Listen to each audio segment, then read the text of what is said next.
What's good, Driscoll, man? How you doing, man? Man. What's your name? Baby Joe. Baby Joe. Yes, sir. What's your ethnicity? White. White. My grandpa is mixed, though. He's mixed. Yeah. With black? Yeah. Creole. Creole. So you could say it, I prefer not to. but you've usually said it. No, I don't. Hands behind your back like you're under arrest. Get Hands the behind your out of here. I'm pretty sure it's because of what I said. Welcome to Suns Valley Podcast, guys. Brought to you by Prize Picks. Use promo code HMA to receive $5 on your, or receive $50 in free lineups on your first $5. Anyway, I screwed that whole thing up, didn't I? It was pretty good. Hey, Good guys, enough. we got stuff to talk about. By the way, earlier this afternoon, a little trade ski happened. May I? Go and then I know you said, "Man, I'm gonna." And then I tried to call a little somebody. Okay, I tried to call somebody, and that somebody was You need to call my wife, bro. She's the only one that can napping get to after he had a nice warm glass of milky milk because he was too busy editing his butt off all weekend, to be fair. But regardless, guys, Miles Bridges, the ever elusive in the Matt Ishbia era, Miles Bridges is now a Phoenix Sun. And guys, let's be honest. Do I like what he did? No. Is what he did allegedly, reportedly horrid? Absolutely. Does that make him a garbage human being? That's not what you were saying off air. I don't know the guy. Possibly. Absolutely. Sure. Do people deserve second chances? I'll let you decide that. Whatever. But all that aside, you guys cannot deny that this is a good get for the Phoenix Suns. The trade was an absolute work of art.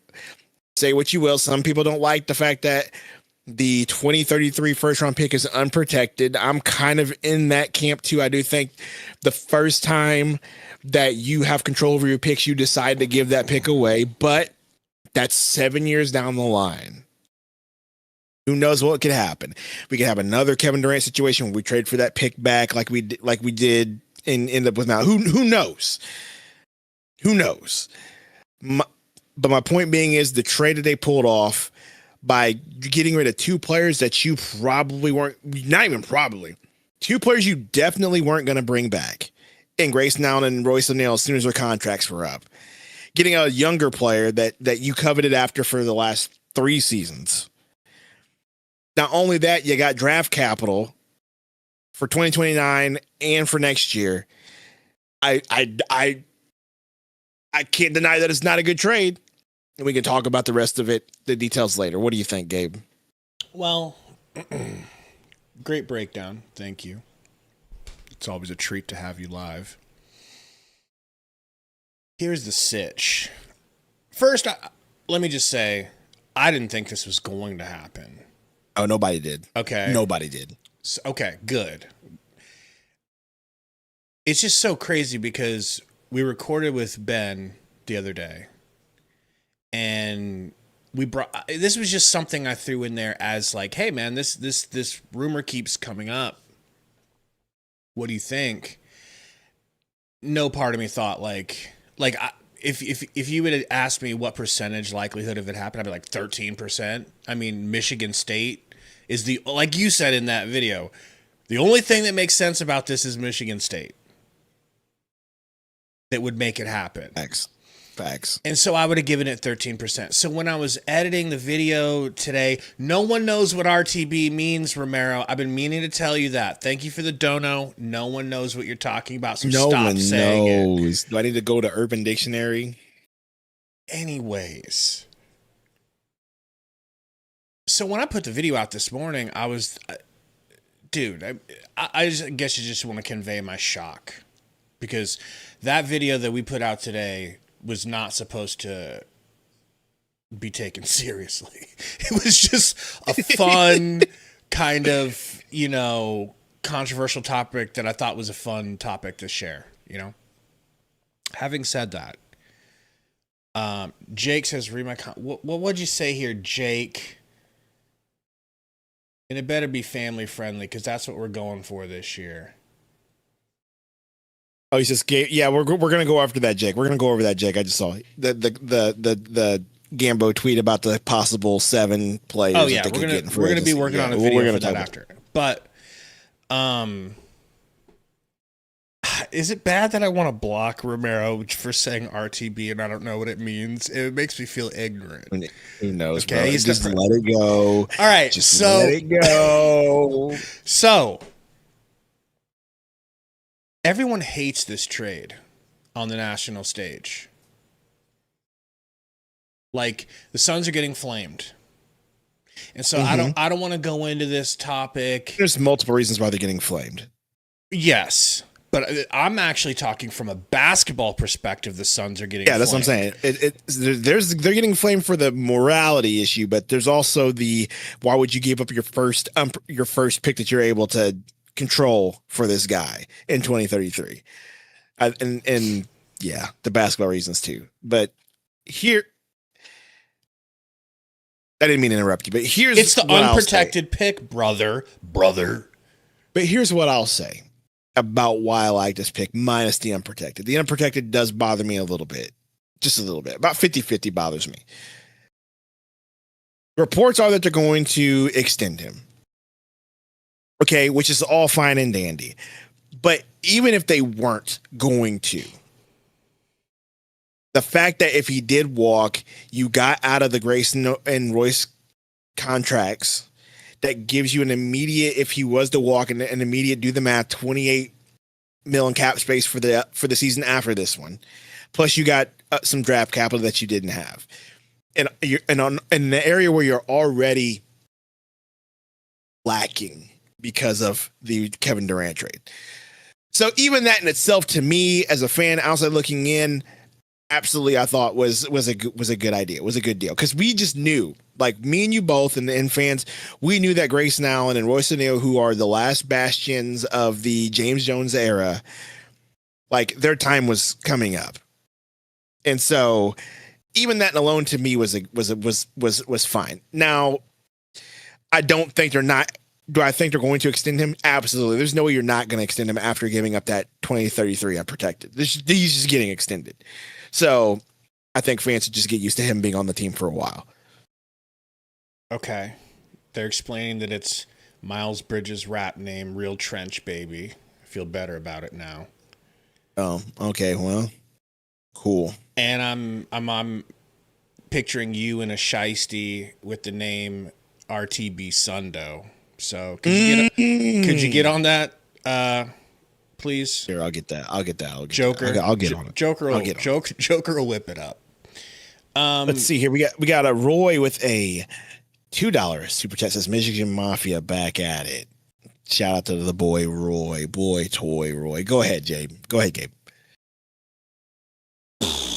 Where do we want to start, man? Do you guys want to start the conversation with the basketball side, or do you guys want to start the basketball side? Start the basketball side. We can talk about the morality stuff. I already brought the morality. Talk about the basketball side. Okay. Because that's a whole different topic. Everybody and fans know about the morality side. We can talk. So I about the basketball side. asked Grok, give me a detailed breakdown, pros and cons for the Suns of this move. So let's just, without Grok, talk about the pros and cons real quick. So 2033 is 7 years. 7 years away. Devin Booker will be 37 years old. Mm-hmm. Now, at that point, even with his body, where in his style of play, where he isn't a high jumper, knee impact, ankle impact type of player, he's not Derrick Rose. I don't think his body's going to break down. I think his body should probably hold up almost like the way Kevin Durant has held up, even with serious injury. He doesn't get off the ground that much. You know what I'm saying? Like, he's a jump shooter, and I think jump shooters last. But even at 37, less Sundo. I'm comfortable saying at that point we might be desperate-ish for a rebuild again. This is 7 years away, guys. We don't. You guys see how much things fluctuate in between just a couple of years. You know what I mean? Like 2 years ago, we thought we were going to the Larry O'Brien. Okay, so 7 years we don't know, and we just reached way into our future and robbed our children. Like the U.S. government. After we already did that for Kevin Durant and it didn't work out. This reminds me of someone like myself who has bad spending habits, and I'll make bad decisions with my money, get broke, and then be like, okay, I'm responsible now, and I'll stay responsible. But then something shows up, and I'm like, you know what? I've been responsible for like 3 hours. I think I've earned a poor financial decision or two. It's not going to break the bank. At least I'm doing a lot better than I was doing. And then I make that decision, and I'm right back at Brokesville. That's a fear. I'm not saying that's going to happen. I just say like it has that feel of like we just can't help ourselves, can we? We can't just trust the process. We keep wanting to reach for a quick fix. Yeah, I do think it's a quick fix, but I also think like with the way they've operated, that hasn't been working out enabled for themselves us, to have more brother. Flexibility in the current though, because of True. the current CBA and the way they've, you know, it works, and the fact that we've gotten ourselves under the tax and everything like that. We have now made it to where we're more flexible now. So we can talk about 2033 all you want, but but we have also made a way for this team to make moves now and be flexible now. So, I mean, you can talk about 2033, but I mean, both ways, like we can make a lot of moves in the next 7 years to, you know what I mean? Like there's a lot of options that the Suns have now that they've worked really, really hard and have played chess, not checkers with this roster to make it happen. Shout out to Brian Gregory. So. That's fair. That's fair. Think about, what year did we went to the finals in 21, brother. Yes. That was so long ago, bro. If you 5 think about it, years crazy, ago. 5 years ago is crazy. So we're talking about the difference between up to in the finals to where we are now, very close to the same amount of time is what I'm worried about, right? In that amount of time, are we going to be good enough to just watch someone else use our unprotected pick? Are we going to be like, yeah, I'm glad we went and got Miles Bridges 7 years ago? Can I be honest with you? Please. This is going to be a cop-out answer. I don't know. But you know what I do know? That if Brian Gregory is still the GM of his team, he'll figure it out because he's been figuring this whole mess out that was Matt Ishbia made with the KD trade for the last 2 seasons, and he's been doing it wonderfully. So if I'm going to project to 2033, I think he'll figure it out, Gabe. I'm not even so. Is that a cop-out enough answer No, for you? no. I think he'll figure it out. We're thinking this through live with the good people in the chat. And I haven't married a perspective. I don't know what I think. I'm literally just trying to lay out both sides, and then we can all decide together. We got a 16-month membership from Pre-Rush. Says, wish my daughter Prisha happy 10th birthday. Wears number 8 for her basketball team. We need John now. A full villain team. Let's Listen go. to me, bro. I gotta be honest. I don't think this team could handle Bridges and Morant on the team at the same time. Or let me put it this way: I don't think the fan base can handle Bridges and Morant on this team at the same time. Thank you. Just don't think that could be a thing. But that would be something to behold with Morant, Booker, Brooks, and Miles Bridges, just bad boys in the freaking valley, dude. Yeah, freaking would be okay, nuts. really quickly, and I don't want to get off topic, but I see comments about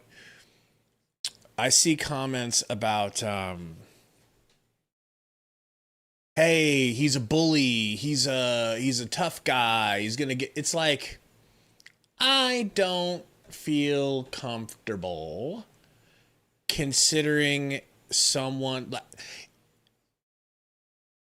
I'm sure that rage, you could say, translates on to the court, but the bullying that we know that he does is to, probably a sub 110-pound female. So I don't, that doesn't impress me that much. Would he beat my ass?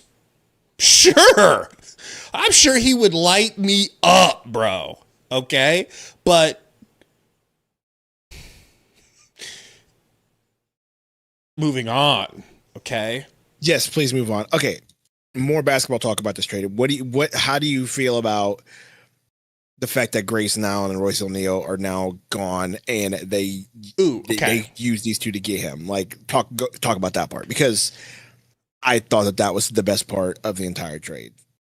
So, because again, I love Goose, I love Royce, love both of them, love what they did for the team, but we saw that Goose's health was starting to wane last season. We talked about that. We saw that Royce was definitely starting to get up in age a little bit, even though he was killing it shooting threes, but he was kind of a liability on defense last year. And we started to see that Father Time was ticking a little bit on his clock. So let me start with I Royce. personally thought that you got rid of both of these two for this guy was actually really genius. Go ahead. That's the aspect that I think outsiders of the Suns fan base might not understand as well, because we see them play every game, and like, nobody's a bigger Grey Goose fan than me. So if anybody's going to have a problem and be like, no, we're giving up on Grayson too soon, it would be me, but I'm not there. But first, let me go to Royce. Thank you, Royce, for everything you did for the team. You were the consummate professional. Yes. You were a good vet. I'll always remember you as that. You were steady, and you stayed pretty healthy, I think. But at the same time, I know when to walk away from the casino table. It's after I've won like $80 to $100. I'm out. Okay? Same with here. I'm out. I'm ready. It's time to move on. Like, I don't think Royce is going to all of a sudden have a burst where he becomes a better, different player. I think we've seen what we're going to get from him. I think we've gotten everything we're going to get out of him. And I'm ready, especially with Koa Pete on the roster, Ryan Dunn needing minutes, Dilly Brooks needing his minutes and shots. That's really the kicker. You just nailed it. Right? So I'm okay with losing Royce, especially if you're getting something back. And so now let's Grayson. I love Grayson, and I think Grayson would have had a almost all-star year last season if for some reason Jalen Green wasn't able to play all year. If you guys remember, Grey Goose started the year in the Jalen Green role and was running pick and rolls and handling the ball and getting to the rim and scoring. Like, he's never probably since college been able to run the offense and dribble the ball more than catch and shoots. And Jordan Knott had him doing that, and he was fantastic. And he was becoming, like, I think he would have been a breakout year for him. But you combine the logjam at the position with his unfortunate injuries that just keep popping up, bro. Just like Jalen Green. Contusions, like what? Just like Bradley Beal. Just like Kevin Durant. And you have the Grayson Allen cycle, which is hot sexual play. Okay? Just Threes, dunks, threes, white boy summer type shit. Injury. Comes back. Oh my God, he's back. We're gonna, oh baby, let me tell you what we're fit to do. No, because he can't hit for a week. All his shots are way off. But then he's hot again, Sundo. Ooh, he's warming up. Ooh, he hit 6 for 8. Oh, he hit 9. Injured. Back to the bench you go. Bruised knee. And the cycle would just repeat itself. Was it as bad as Mark Williams? No, but that's not a high bar to have to clear, brother. So I'm if this here, I'm okay with the first round pick, brother.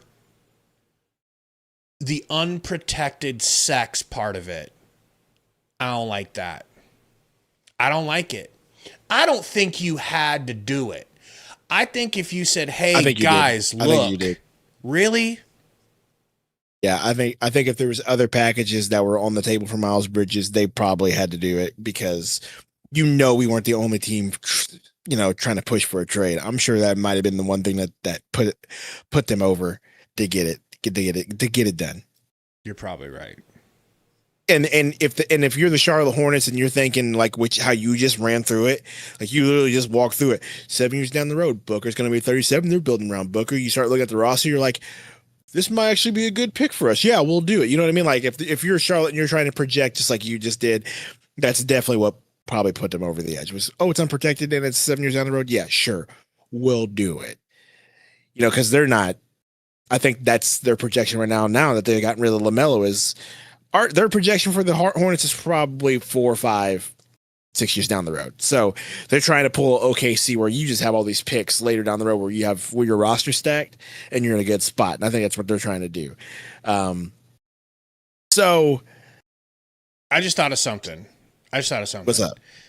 So a lot of times in these videos, guys, I don't say everything that I want to say because that'll make the video twice as long, and I'm lazy. And I'm not trying to edit a 70-minute video, okay? So sometimes I just don't really respond to things.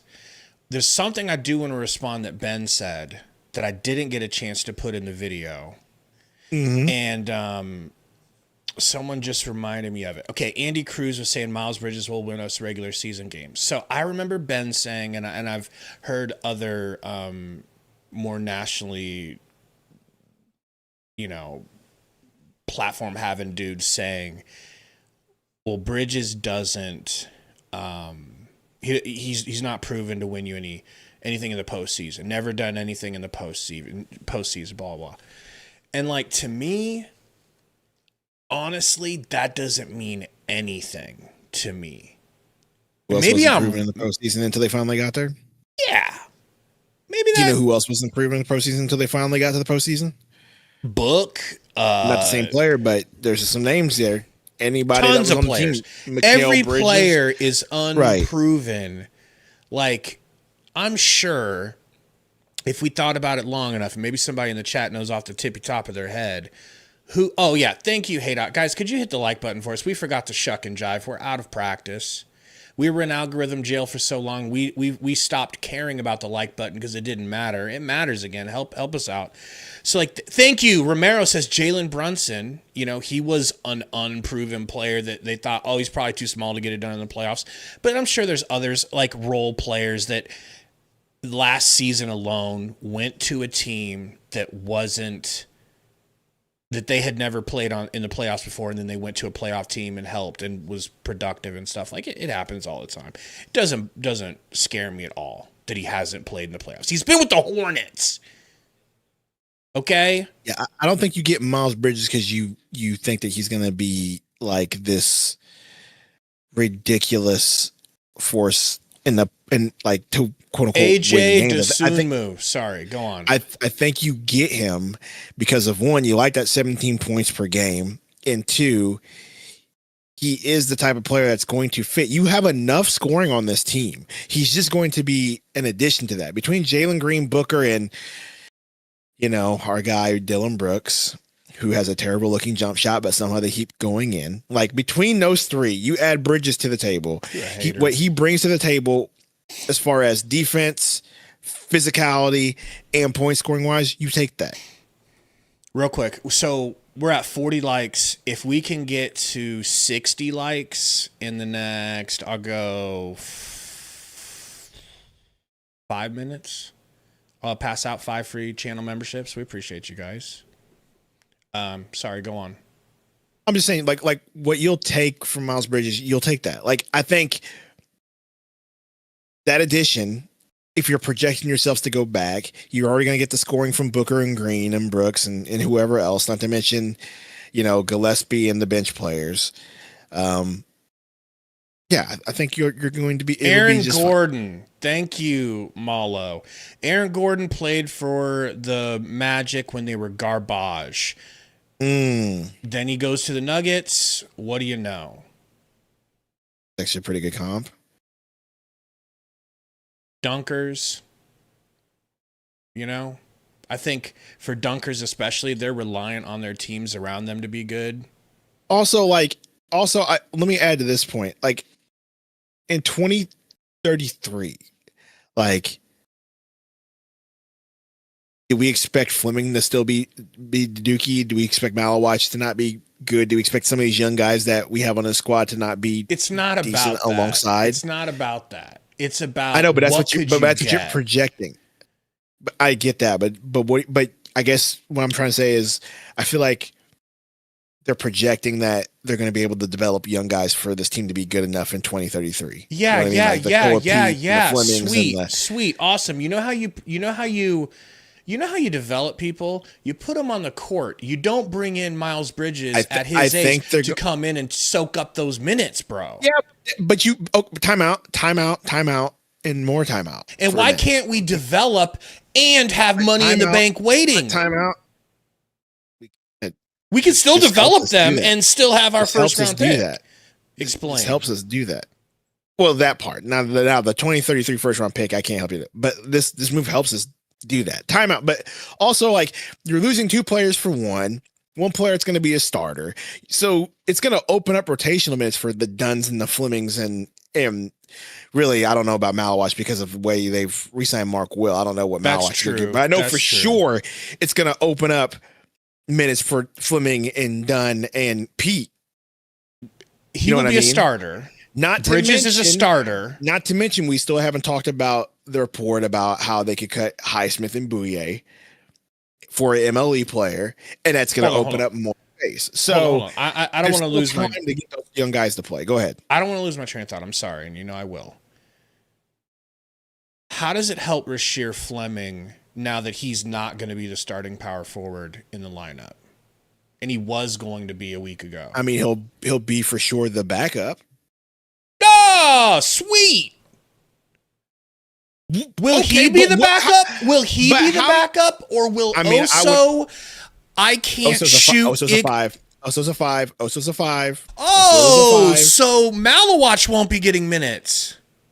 Well, I just said that because we don't know what they're gonna do with Malawatch because that's the log jam for sure. But Flynn will definitely get backup minutes, and that's cool. That you're projecting a starting lineup of Booker, Green, Brooks, Bridges, Williams.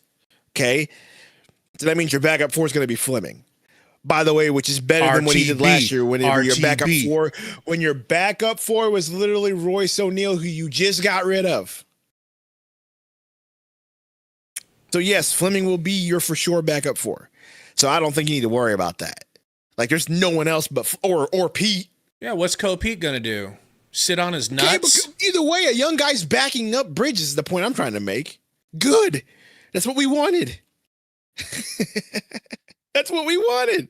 I thought you wanted Rasheer Fleming. Yeah, I wanted Fleming to start at the 4 until this happened because things changed. Let me tell you something about defense, brother. Okay, let's hear it. We have to hope, against hope, that Miles Bridges, who doesn't really play defense, other than the fact that he's a super jumper who can rise up and block shots, he can sweetenly do that. brother. I'm just waiting for you to break and tell me to stop calling you brother. Brother. But he is nowhere near the defender Rashir is. And so we have to hope that Jordan the Otter Ott can get him to play defense the way that he got other players to play. We don't know. We don't know if he's going to be able to do that. I know that Rashir Fleming is a godlike defender, little g. We will see how it goes when the preseason starts, and we'll see how those rotations He'll be starting. out. But and I will we're tell gonna you have right now, to pay him. fear not. That's a whole nother story, and we can talk about that later because I think that does make things interesting when it comes to one Dylan Brooks, but that's neither here nor there. Either way, Fleming will get good rotational minutes this season, and that's all you need to be satisfied with at this point, because he wasn't getting a lot of good rotational minutes last season when you wanted them to. So at least this season he will. He's next in line for it. He's experienced in the system. So at least you're going to get that. And that's all I'm going to say about that. I'm not going to say anything about Malawach because I don't know. I really don't know what Malawach is going to do.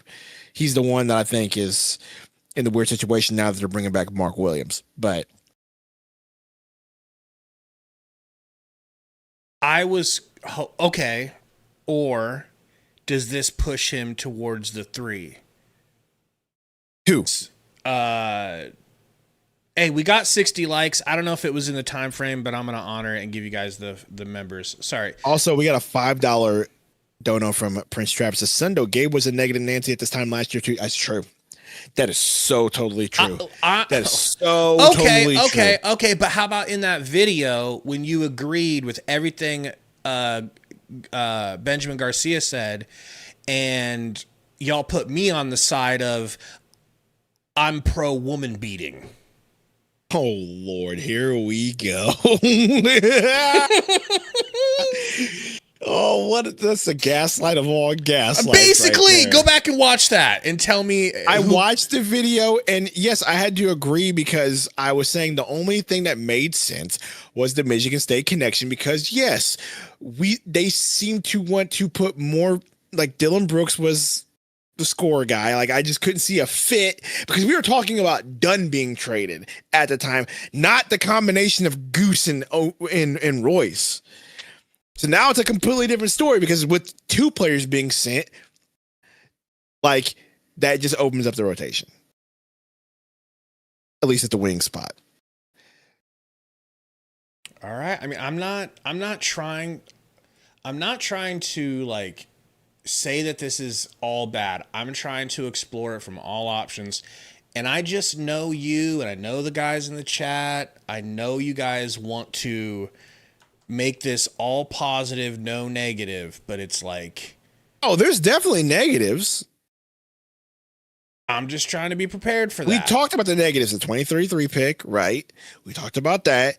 It couldn't work out. He could walk, and now you just gave him an unprotected, and he does walk. We can talk about that. Do I think this is an absolute completely failure of a trade, though? No.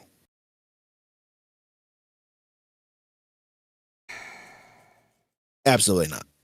I don't think it is either. Let's get into the specifics here. Okay. So here's what the pros have. Like you mentioned, fills a clear hole at your power forward position. Now, are we sure about his size? Some people are saying he's 6'6". Some people are saying he's 6'8". 6'7". Okay, he's beefy, he's strong, he's super athletic. Okay, he and Jalen Green alone give us enough rim pressure to make Code goon for months. Am I wrong? The Suns did get a lot of rim pressure this entire last few days when it comes from Koa Pete and Miles Bridges. Yes, that's the third person, but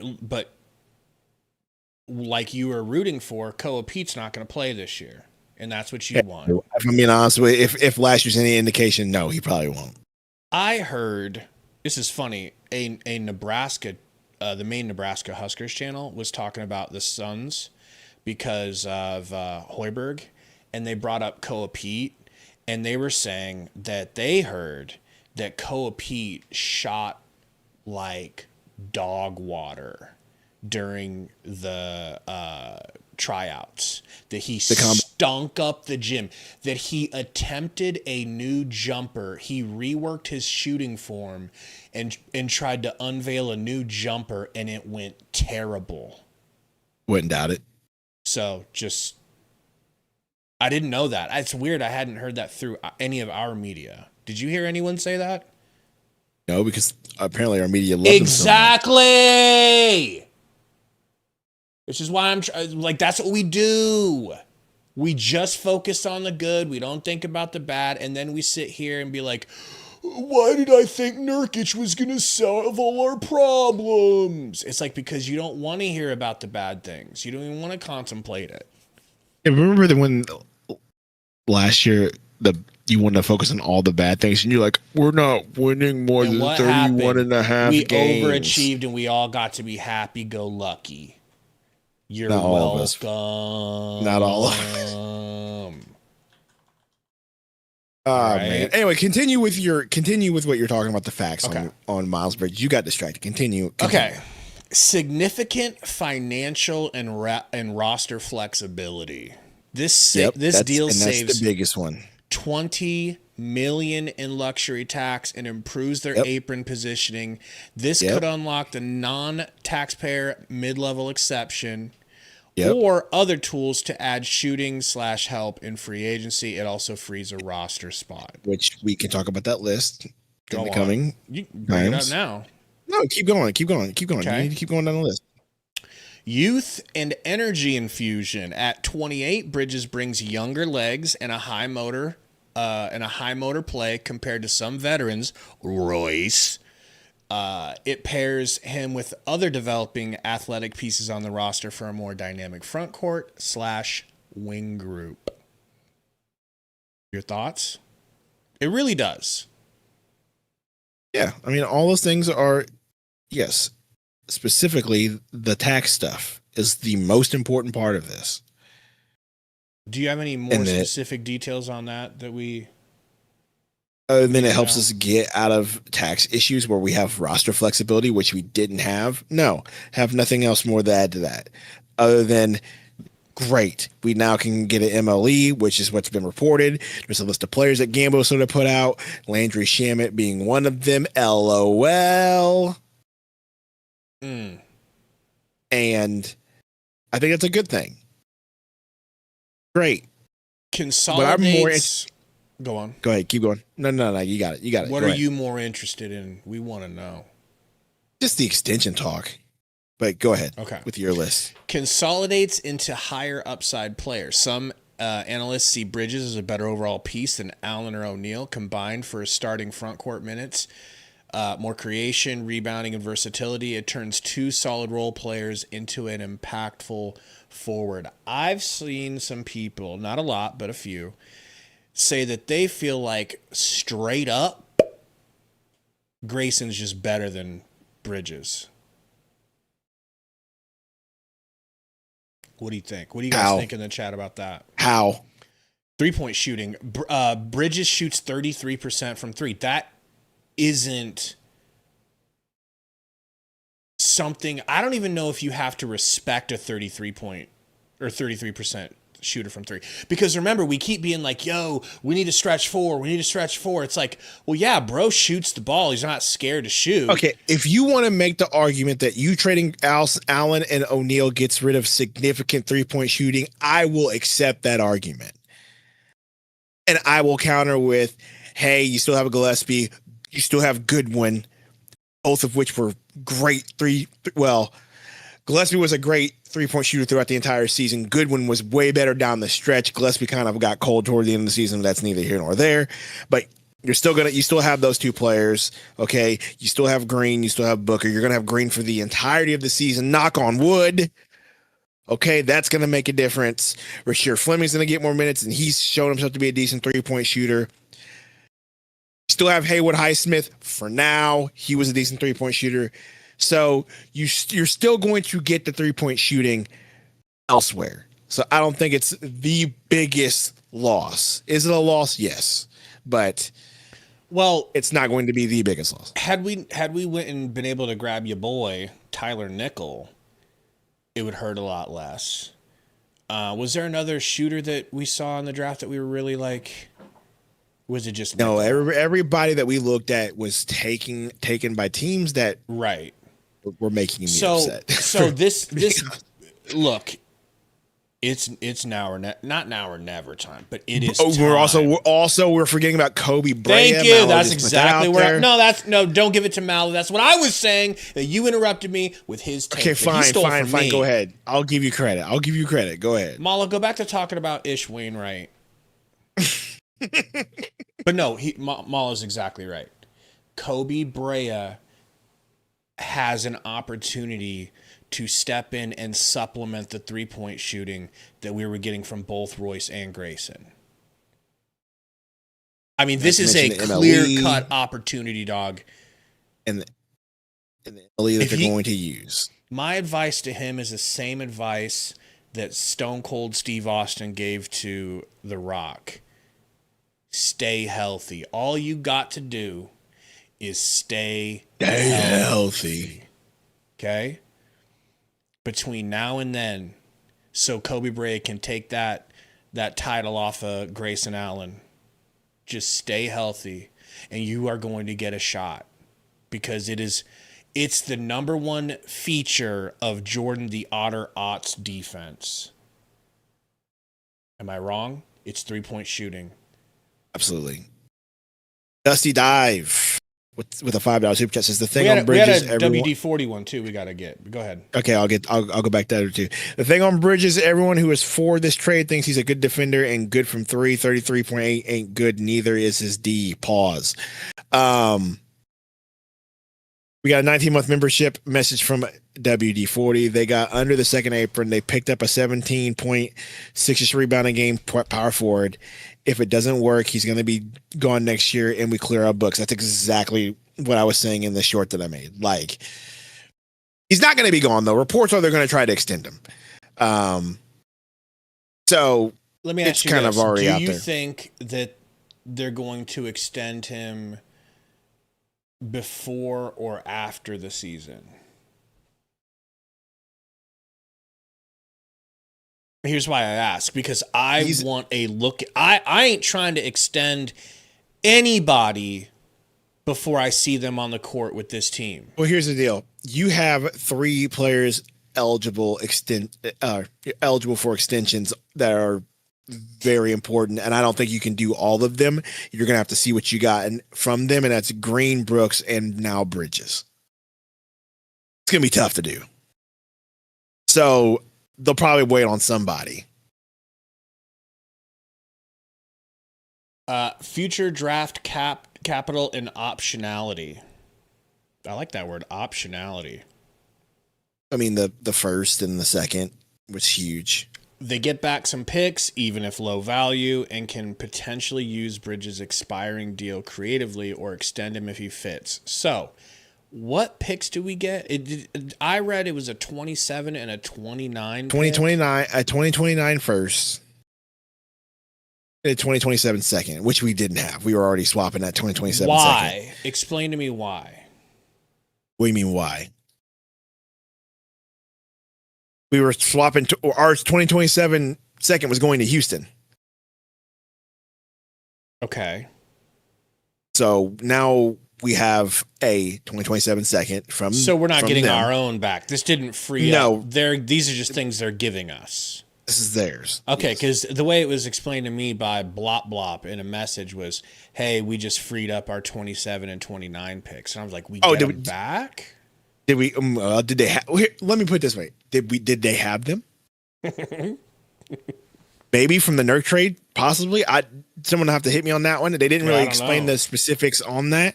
Maybe that's possible. Maybe we did get it back. I don't know. I do know that our 2027 is going to Philly. Sorry. Obey says we freed them up to trade. Oh yeah, that part. Okay. that part getting out of the apron. You freed up. Yeah, you can move your picks now. Romero said, Gabe, stop acting like you hate Bridges for the fake PR team. Let me just real quick. Oh my goodness. It's not that I don't want Bridges. Like I am, you guys know how I get excited about flashy players. He's a flashy player. My peanut brain can't not love him the way he plays. He's just, dude, he's like almost like Gerald Green, the way this dude dunks. Like I'm excited to have a dunker like that. My trepidation comes because I am so dumb. And I've been wrong so many times before. And I have seen things that my instincts say, yay! And then reality crushes my ball sack. And Gabe's so just trying not to get hurt. It's almost like a Pavlovian response here. Now when my brain gets excited, I'm like, oh, does that mean a ball smash is coming? Because every time I get excited about Kevin Durant, Beal, Isaiah Todd, just joking. But you know what I'm saying? Like every time that happens, I get crushed. So that's why I'm trying to think this through and not be overzealous. Is that fair? Corey, the only thing that I can think of is that was the only way that they could sweeten the pot to make sure that they got that deal done. Because maybe there were other suitors that were probably giving up something, and the Suns were like, here's a 2023 unprotected. We'll do it. And that was what pushed the trade over the edge for Charlotte. That's the only thing I could think of. Also, because at the time you couldn't really trade picks that were frozen too, so that was the only one that was available for them. So that's the only thing I can really think of, man. Like, and am I a fan of it? No. Fan of what? No way that's true, Jake. I'm gonna refresh and make sure. You're not. Are you a fan of what specifically? What are you talking about? You said, "Am I a fan of it?" No. Oh, the 2033 pick being. Okay, I can understand you not being a fan of it. Does that ruin the deal, in your opinion? Does it make it a loss? If you're just cutting this cake down the middle and saying who won, who won the trade? That's yet to be seen. That's a cop-out answer.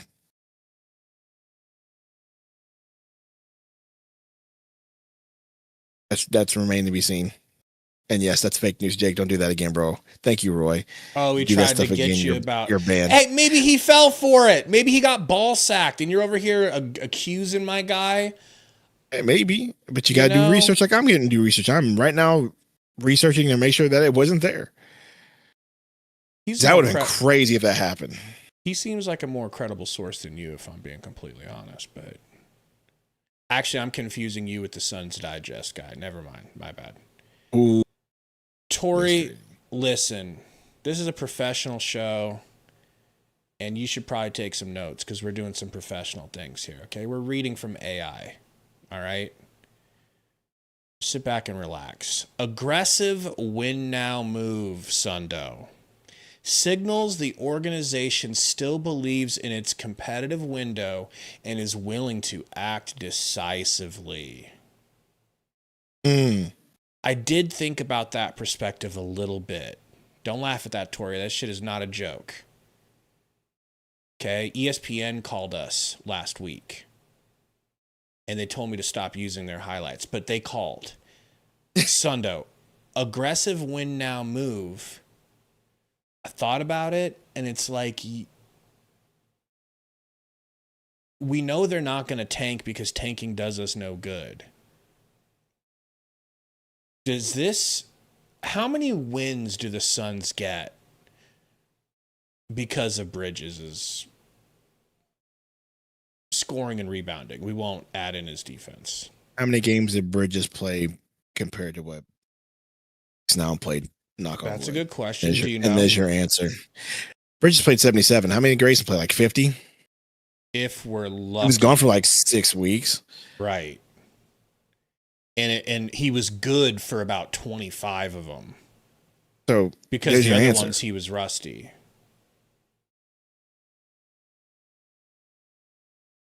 We got a dono again here from WD40, $5. Says, in Gregory we trust, not in Tory. And says, until he proves me wrong, I learned my lesson last year. When I Played thought 51 was games dog last year. shite, and I was wrong, glad to admit it. Thank you, Anyway, WD. he played 51 games total last year. Okay. That in itself will be valuable if health stays. But then Royce was Right. Royce was very healthy. Royce was very healthy. Well, Royce played about 70 plus 77 games as well. Yeah, he played about 70 plus games. So that's the one that you kind of comparing whatever. Is Bridges better than Goose? I think in the direction that the Suns are going, he probably might be a better fit. But I can't deny statistically wise, they are very similar in points average, and Goose has probably shoots way better, obviously. It was 2 years in a row of Goose's injuries, by the way. I believe. What did he play the year before? You can't deny that. I don't remember. 198. You've got it up though, right? 199. Final boss. Ceasefire. Roy Maivia. Roy, that ceasefire ain't holding up, bro. What does our bench look like though? He says he played 64 games the year before. So it was another. What about the year before that? 75. See, I knew it's been decreasing, bro. It's been going down every year. He's less and less available. So my issue is he better than Goose? Statistically, I can't say that he is. Is Okay. he more available than Goose? Yes. It's all Will about he rebound better than Goose? Yes. It's all about 3-point shooting in our offense. LaMelo Ball was their best 3-point shooter. One of them, getting rid of him, cooked their 3-point shooting. And then they acted decisively to go get 2 really good 3-point shooters and an unprotected sex pick. I mean, do you understand why it seems like the Hornets won this deal? The public perspective, yes. Public also thought that we weren't going to make the playoffs last year, so anything is possible. So you think you're above it all is what you're trying to say. I don't think that I'm above it all. I just think that this trade is much better than a lot of people are actually looking at. They're looking at the points and is he a better player? They're looking at the morality of it, and I understand all of those things. But I think more so than that, they got a player that they've been coveting for 3 years, and they managed to be able to give themselves more flexibility in trading assets and blah, blah, blah, blah, blah, going through that list that you just did. So I still think it's a good trade for that reason. Would you like to say hello to your boy Iverson, who's back? I'm sure he's excited. Tori says there's no post-book future. I feel like this has to work perfectly over the next couple of years. Our Booker could be on the market for a trade package or other picks and assets like Giannis was. Don't doubt that. And that's why it's a big gamble, Tori. Go into that a little bit more. What do you mean? Go into a little bit more? No post Booker future. Because of the 2033 trading that pick. Like, so you did the math, right? You said by the time 2033 comes around, Booker will be 37-ish. Yes, it's traded unfreezes picks, but we have a bunch of pick swaps up until then. So basically, they're all putting this on Booker is what Tori's trying to say. And if it doesn't work out, then Booker will eventually have to be moved for assets later. That's basically what Tori's saying. And yeah, that's the gamble they're trying to make. They're building this all around Booker and Green and the current roster right now. And banking on the development of Pete, Fleming, Malawach, done, etc. around Booker and these guys. That's what they're banking on. And if it doesn't work out, then yeah, Booker will have to be traded in 2 or 3 seasons for more assets. Is what he's saying in a nutshell. That's the truth too, guys. So if you rewind 3 years ago, a lot less people would have even dreamt of trading Booker. Devin Booker. But now it's an open conversation. You can have this conversation without being shouted down now. It's like, well, yeah, we might have to do that. Don't want to. Understand that we might have to. When Booker's 32, 33, I think he's still going to have trade value. It's not going to be what it is right now, but he's still going to have trade value. And in 3 more years, I could see us all being like, hey, almost the feeling that it was with Nash. It could be a perfect parallel. Nash was everything to this franchise. And we kept trying to field a team that could win him a title, but we couldn't do it. He got up in age and he was like, hey, can I go somewhere to hunt for a title? And we were like, yes. Where would you like to go? He's like, well, the Lakers want me and they're going to bring in Dwight Howard. And we were like, okay, that's our mortal enemy, but go ahead. Like, I can see that happening. You're not going to get as much for him at that point. But I think you can get, we'll see. We'll see what we get, but I think it could be a decent little package at age 32, 33 years old. Like we always talk about, there's a lot of 10-year-olds in the chat. Now, they don't understand that 32 is not old. But regardless, Tory's said the point, and that's what I've been saying. Like they're banking on that, and I don't like the fact that 2033 pick is being traded because that's when you first get. That's like the moment. That's like the moment you get your control back, and they're just like,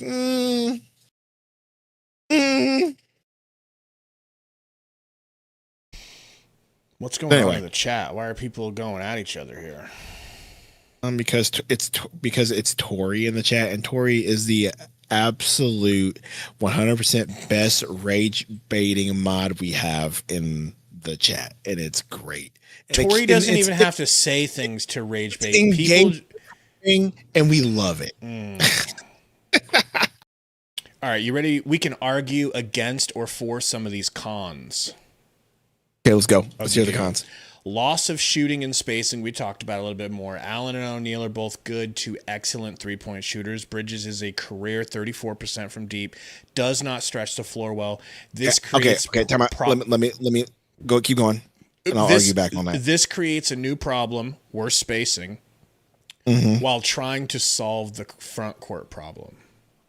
Because you're trying to get better in the front court, and that's going to make our shooting worse. Okay, what was your starting lineup last year? Go. It was, what was our starting lineup? Who would you say was? Okay, so there's so many injuries. Okay, time out. Green was hurt for a lot of the season. So let's say was Jordan Knott's picture perfect? What would your starting lineup have been had Jalen Green been healthy? Go. Green, Book, Brooks. Okay. Stop smirking like that, because that smirk's about to get wiped off. Okay, because it's not about to get wiped off. What was Jalen Green's 3-point percentage? I'm just saying no. Look it up for me because I don't know. I'm making a point. I'm making a point. Go. Okay. You're so smug. It's not smug. Smug dough. Green, Book, yes. Brooks, okay. Yes. Royce. Okay. Mark Will. Okay. Am I right? That was the lineup. Somewhere around there, yeah. Yeah, that was probably the starting lineup. Okay. Yes. Okay. So Goose is coming off the bench. This is what you're telling me. Okay. Goose coming off the bench. So Royce was your starting one. Okay. So keeping Gillespie, you're keeping Goodwin, and you're specifically going into free agency to get us 3-point shooter, and you're keeping Kobe Bryant. So I don't think you're losing as much 3-point shooting as they think they are. We're damn sure gonna go after a 3-point shooter. That's what Gamba reported. That's what Gamba literally reported. So what does Sundo report as far as who are the top shooters available? We have Clarkson, Sexton, Shamet. Stop. Kennard. I'm just posting on the list of what he said. Right? I love Clarkson. I wouldn't classify Clarkson as like a guy that you're going to use as a spot up shooter. Maybe I'm wrong. Maybe that's what he's been doing. To me, he's more of a microwave bucket getter, 6-man. Kennard, Herder, Sexton, Clarkson, Melton, Shamet. Okay. I Sexton and who was the other guard? Melton, DeAnthony Melton. Melton is an interesting one. Sexton, do we need Sexton? Like, to me, he's a PG, not a spot up shooter. Am I wrong, guys? Matters? Do you think that matters to Ott? No, but it's like how many guards are we stacking? Melton's a good defender. Trick shot, Shamet back, LMAO. Okay. To me, Shamet is like not even a possibility. Okay. Like it obviously it might happen, but I don't want that. But I want the whites. Bring me white skin. Back to that point. I need a white boy. Regardless, back Macaulay to that point Culkin. About what you were just saying there. Skin so pale, my drawers soaking. Stop it. They're going to make up the 3-point loss. So go to the next con. So I just basically mogged you in that argument is what you're saying before we move on. If that's what you want to believe, go ahead. Got it. Next point. Next point. Big risk with the 2033 unprotected first round. I agree with that. Giving up a future high value asset, especially unprotected, is costly. If the Suns decline or hit injury / luck issues, this pick could convey very high in the lottery. Yes. What if? I agree with that point. For instance, keep going. Let me introduce some salt into the wound. Mm-hmm. Just because you don't land with the highest odds of the number 1 pick doesn't mean you can't get that ping pong ball to fall. So what happens? That's your Orlando Magic. Thank you. The Mavs. I'm sure there was no funny business with them getting Cooper flagged. Go ahead. Exactamundo.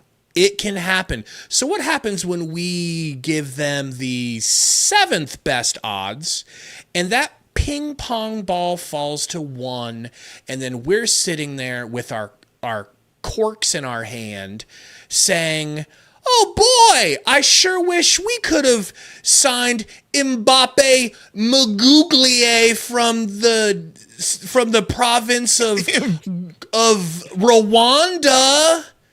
Man, he's 7'8" and he makes Wemby look like a bitch. Ngunglie is, first of all, is a wild name. Second of all, he's African, is what I'm trying to convey. But that's the risk. That's the risk they're willing to take. Okay, and they are betting against. Basically, they're betting on Brian Gregory to be a genius. That's what we're betting on. So. I just can't wait to watch Ja Morant, bro. I just said that. Wouldn't that be something if you had all 3 of those dudes on the team, bro? Wouldn't that be something? We might as well have like dude. Our team should be like our team rapper should be BB Hell at that point, dude. Facts, bro. Pop, and a pop. We're Lucky Bird right here. Okay, go on. So I can't disagree with that con. I absolutely agree with that con. That's an unarguable one, right? So Right. That's yes. that's the one that hurts. Okay, Michael- Romero, I'm not reading that. Thank you for the super chat. Michael Romero, $2 dono, says Tory with 2 R's, and he knows Tory don't like that. Tory with 2 R's is simply mad his... Oh, I didn't see that. That's why I wasn't gonna read it. That's why I wasn't gonna read it, bro. Tory with 2 R's is simply mad his soft drink team couldn't get RTB. And I'm sure Tory will love that comment. And You heard it here first, folks. Tory Jones loved Miles Bridges. He said he did nothing wrong. You heard it here first, according to said he Michael did 27 nothing Romero. wrong. According to Michael 27 Romero. Okay. Okay. Low value assets coming back. The 2029 first is heavily protected / swapped. Least favorable pick of multiple teams. Yes. And the 2027 second is minor compensation. Many view the outgoing 2033 pick as a higher value than what's incoming, obviously. Yes. I just think that on top of unfreezing your picks and on top of getting that, it'll allow them to also use that compensation to get players that they want or do what they did, like they did this draft where they move up and get a player that they absolutely covet, that they think they can absolutely develop. So yes, minimal compensation, but also helps them for making future moves. So 50-50 argument there. Go ahead. Next point.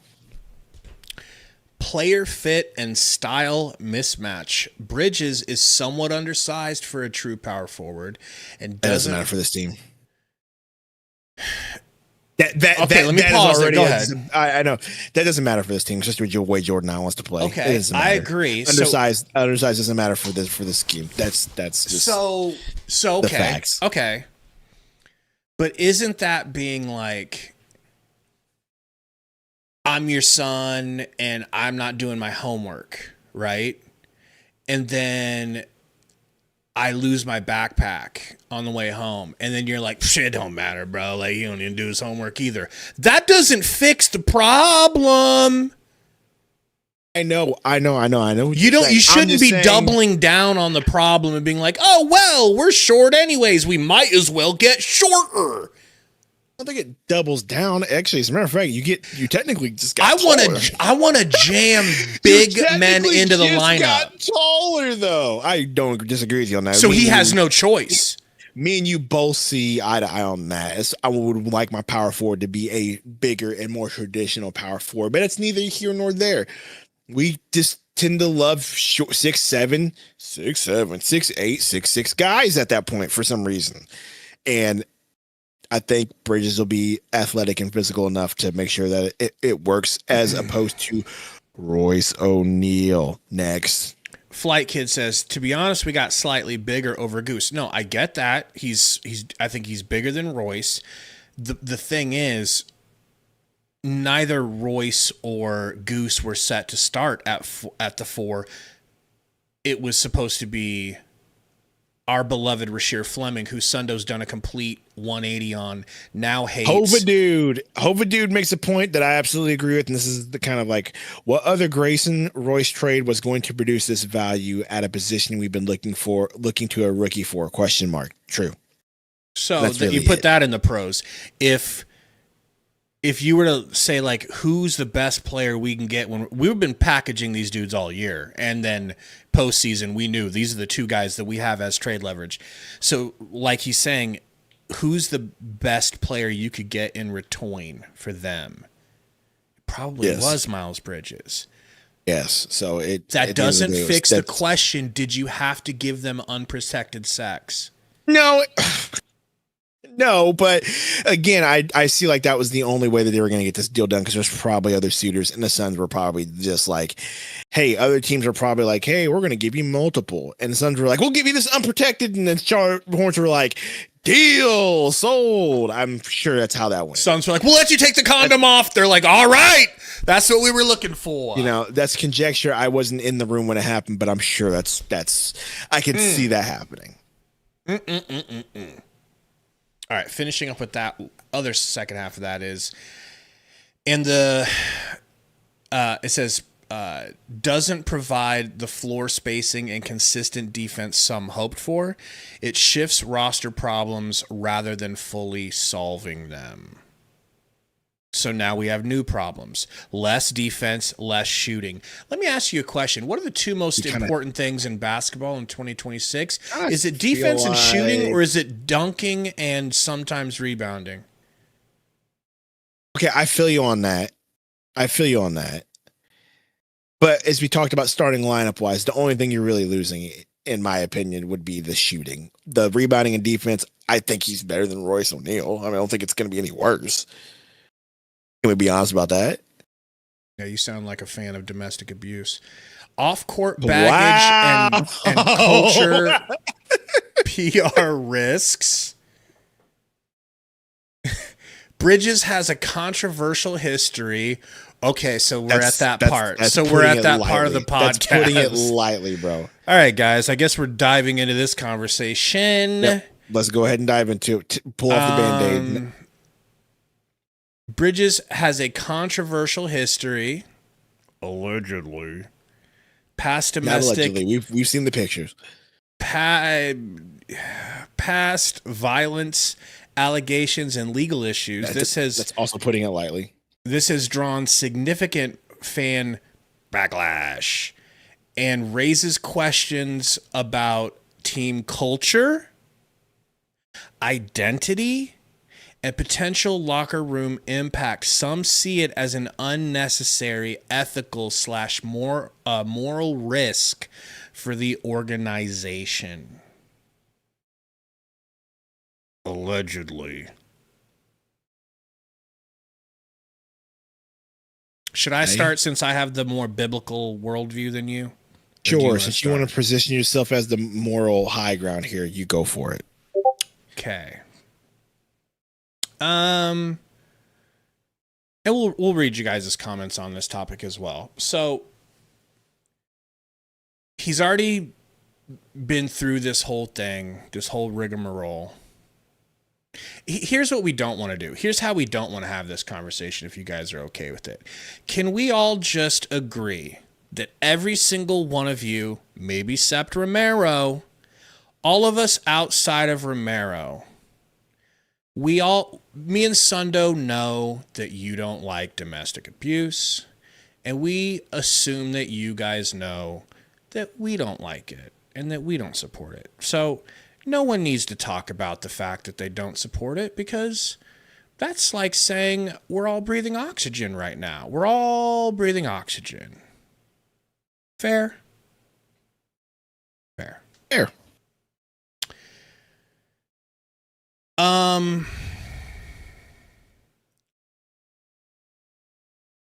What are you supposed to do? Now, does your team, if you think about it, it really comes down to moral decision. Like, do you have a moral problem with it, or is Michigan State that important to you? I think it's the latter, and I think there's a connection that I think that Ishbia and Gregory think that they can, quote unquote, control everything. But has he had any other issues since then? Or is it just this one issue? Does he need to? No, I'm not saying that. I'm just saying, is it just this know. one incident that we know about, and that's it? I'm not trying to sweep it around by saying it's a one-time issue. I'm just asking, has he had anything else since then? So,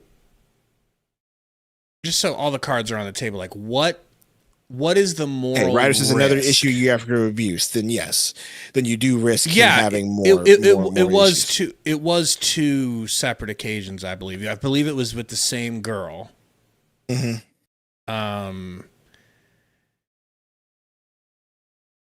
Tori says they're trying to recreate what the Knicks had with Villanova, but they forgot Michigan State doesn't. I don't think that's what they're I trying don't to even do. think that's what they're trying to do. I think HBS just they're just obsessed with their own. They're Michigan State. obsessed with Michigan State property. Okay, any sort of Michigan State property, they want to lock them up. They have Mateen Cleaves on the coaching staff for goodness sake. Yeah, dude, like you can't skip a rock at that facility without it hitting a Michigan State alum, you know? So you've got a owner here who is saying, I know about the charges and the history, but he helps us win, and he's from Michigan State, and that's all I got to say about that. That's I feel like that's what it is. Is that fair? I feel like they should. They feel like they can sort of control it and kind of be like, hey, this guy, we're Michigan State brothers. We'll keep him quote unquote in control and make sure he's on the up and up. Blah blah blah. I'm sure it's what they think. How do you feel about it and square this in your mind? From the basketball standpoint, I love it. From a morality standpoint, I don't like how our front office just put a player on our team that I feel like I have to root for and defend on a nightly basis this upcoming basketball season. XDS says Kobe had worse charges. Weren't those charges false, though? Well, here's the thing. And so we weren't in the room. We can't know if the Kobe thing was true or false. However, it is much more easy to build a case that it was false than the Miles Bridges thing. You don't even hear people building a case that says Miles Bridges did. Dude, people build a case for O.J. Simpson in 2026. There are people that still think O.J. Simpson didn't do it, and he wrote a book several years later to cash in on the money that If I did it. if I did it, here's how I would have did it. Okay? People are willing to make excuses for fame, for famous people, because you don't want to give up liking or supporting them if you can. No one's doing that with him. I'll give you like my take that I had on the Kobe situation for what it's worth. I just have a hard time believing that Kobe Bryant would ever have to force a woman to give it up. Like, that doesn't smell right to me. Bro was handsome as hell. We talking fine shit.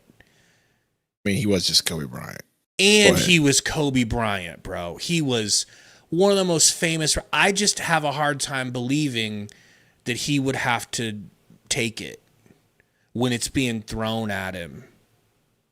Thrown, bro. Throwing it back like BB hell. All day, every day, everywhere he goes. So there's just, I think, a much easier way to argue for Kobe than...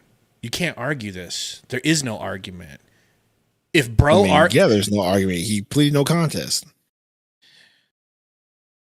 So it's not the Kobe thing, is what I'm trying to say.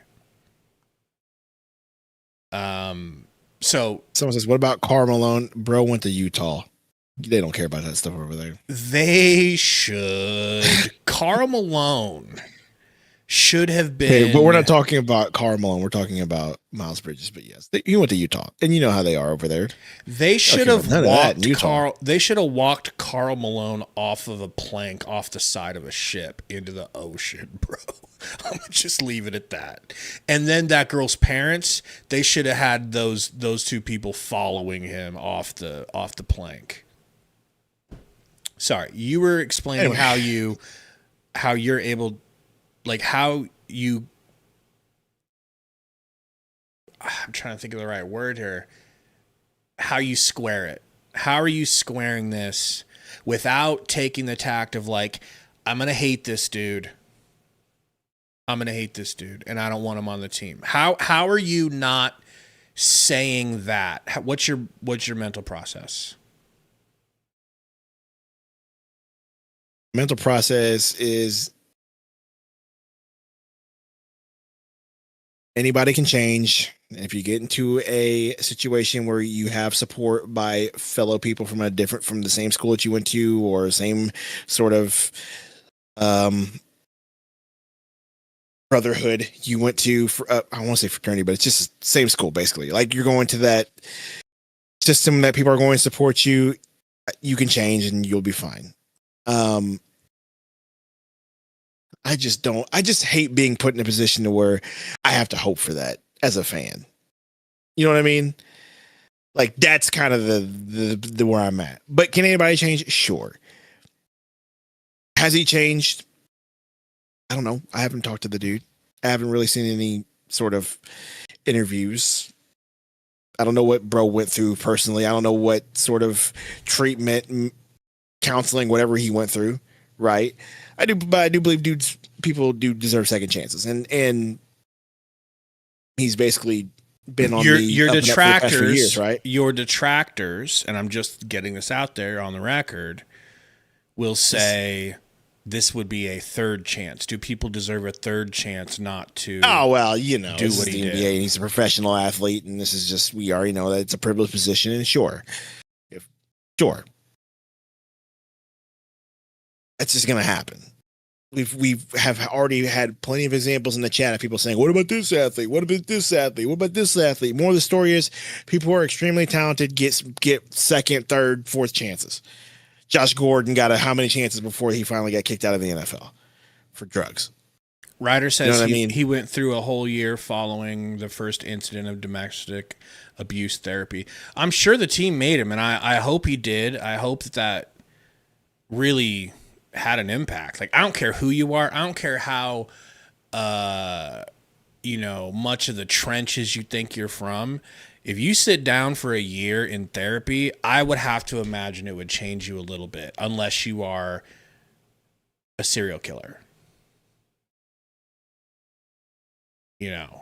Unless you're Dexter, I don't think you can talk in therapy about something that long and not start to learn a little bit about yourself. And who really rehabilitated himself better than anyone I've ever seen in my whole life, in public life, is Mike Vick. Mike Vick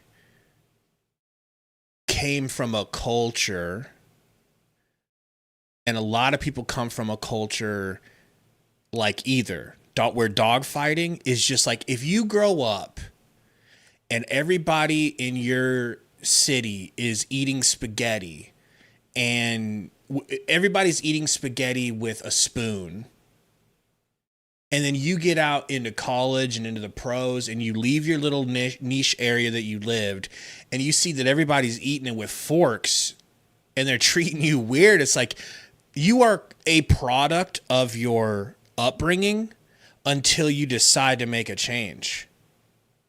And I can believe, because it is common in me and Sundo's black community, me more than him, that sort of thing has a higher percentage of happening.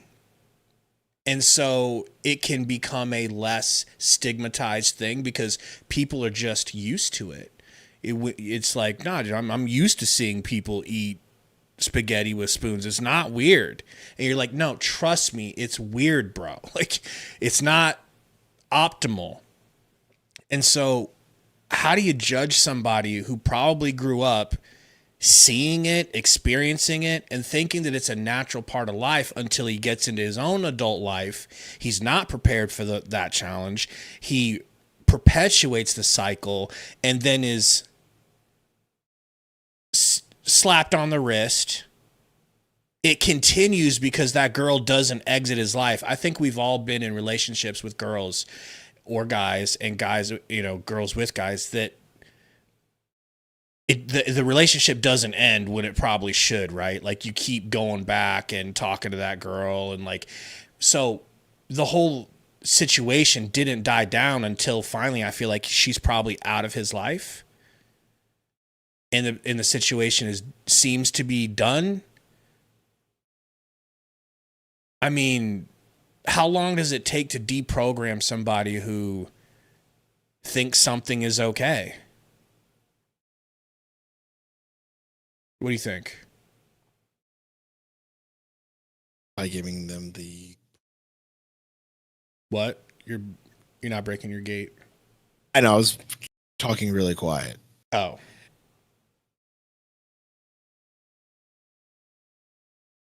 Anyway, how do you deprogram them? By breaking the cycle, by giving them a harsher punishment so they actually learn the lesson. So then whenever they do attempt to do that, they will remember it. Oh, yeah, I don't want to do that because this happened to me last time, not just a slap on the wrist. I think at bare minimum, the Suns should just have a 0 tolerance policy with him. Well, that's why they need to go ahead and let him play out the strike. season and not extend him, because extending him is rewarding him. Get to know him. I'm sure they know him. Tori says you should know not to beat women no matter where you grew up around. That's not true, Tori. That's not true, bro.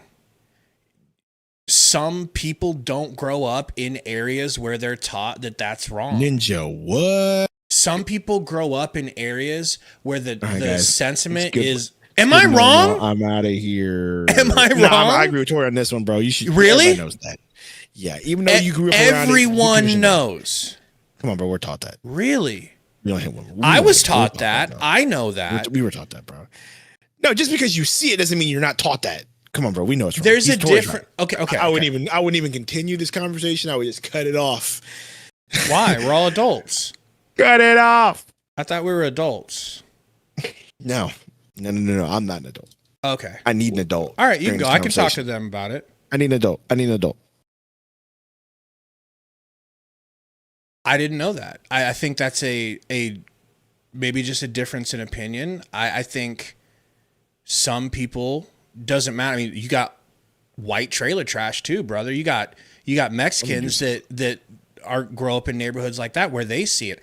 I think it's what you see in the home. And a lot of people see it in the home and they think, and then they hear about their friends that see it in the home, and then actions speak louder than words. You can tell your children, this isn't allowed, we don't do this, but the actions are going to speak through. And if you're seeing the actions broadly in your community growing up, however big that community is, whatever community it is, in the trailer park, maybe it'll make you more comfortable if we talk about white people. So in the trailer park. Oh, absolutely. In the trailer park, if you see Dale Earnhardt the fourth, all you ever see is like, yeah, all of our parents fight. All of our parents get into physical altercations. You will grow up thinking that it's normal because you have no other point of reference. Now, good Christians like yourself and families like where I grew up, we're lucky. Our parents taught us, this is like Tori's parents, they taught him correctly. Okay. This is but not everybody gets that, bro. I don't know where we're going with this, Tori. I was looking up bro's history to make sure what Gabe was talking about was on the up and up. And was I right? Was I wrong to assume? Am I a racist now? No. Do I need to go? Do I need to go wake up my black dad and let him know? I have to make sure that your arguments did. Bro, can I tell you something? He's from Flint. Can I open up here? My father came from an extremely abusive family. Is it okay if I talk about my black dad real quick? Was that going to upset you? No, halfsies. Go ahead. Okay. My dad grew up in Chicago. He had an extremely abusive upbringing. So much so that his mom finally got away, and his brothers and sisters, his mom kidnapped his brothers and sisters at elementary school and ran with them, but he was too young and he had to stay with his dad. who is obviously the abuser. So my dad ends up in an orphanage. He ends up in Omaha Boys Town, Father Flanagan's Boys Town. And that's how my dad got to Nebraska. My dad grew up thinking that that was just a normal thing, that there was some level of physicality inside marriages. And luckily my dad broke the cycle. I never saw my dad ever, you know what I mean? But I needed my dad to break that. And how did he know to break it? He just was scarred from what he saw his dad do, that he made a decision. I will never do that to my family, bro. Like I never want my kids to be feeling the way I felt about my dad. So that's what broke the cycle. But we could go back to talking about nut sacks and Corey's argument. Why didn't Miles Bridges break the cycle? Go. Probably because he didn't get. I mean, I hope he did. I hope that it was just that relationship that needed to end. You know. All right. So moving on. Anything else on your list? Let's see. There was one more thing. That's what I'm saying.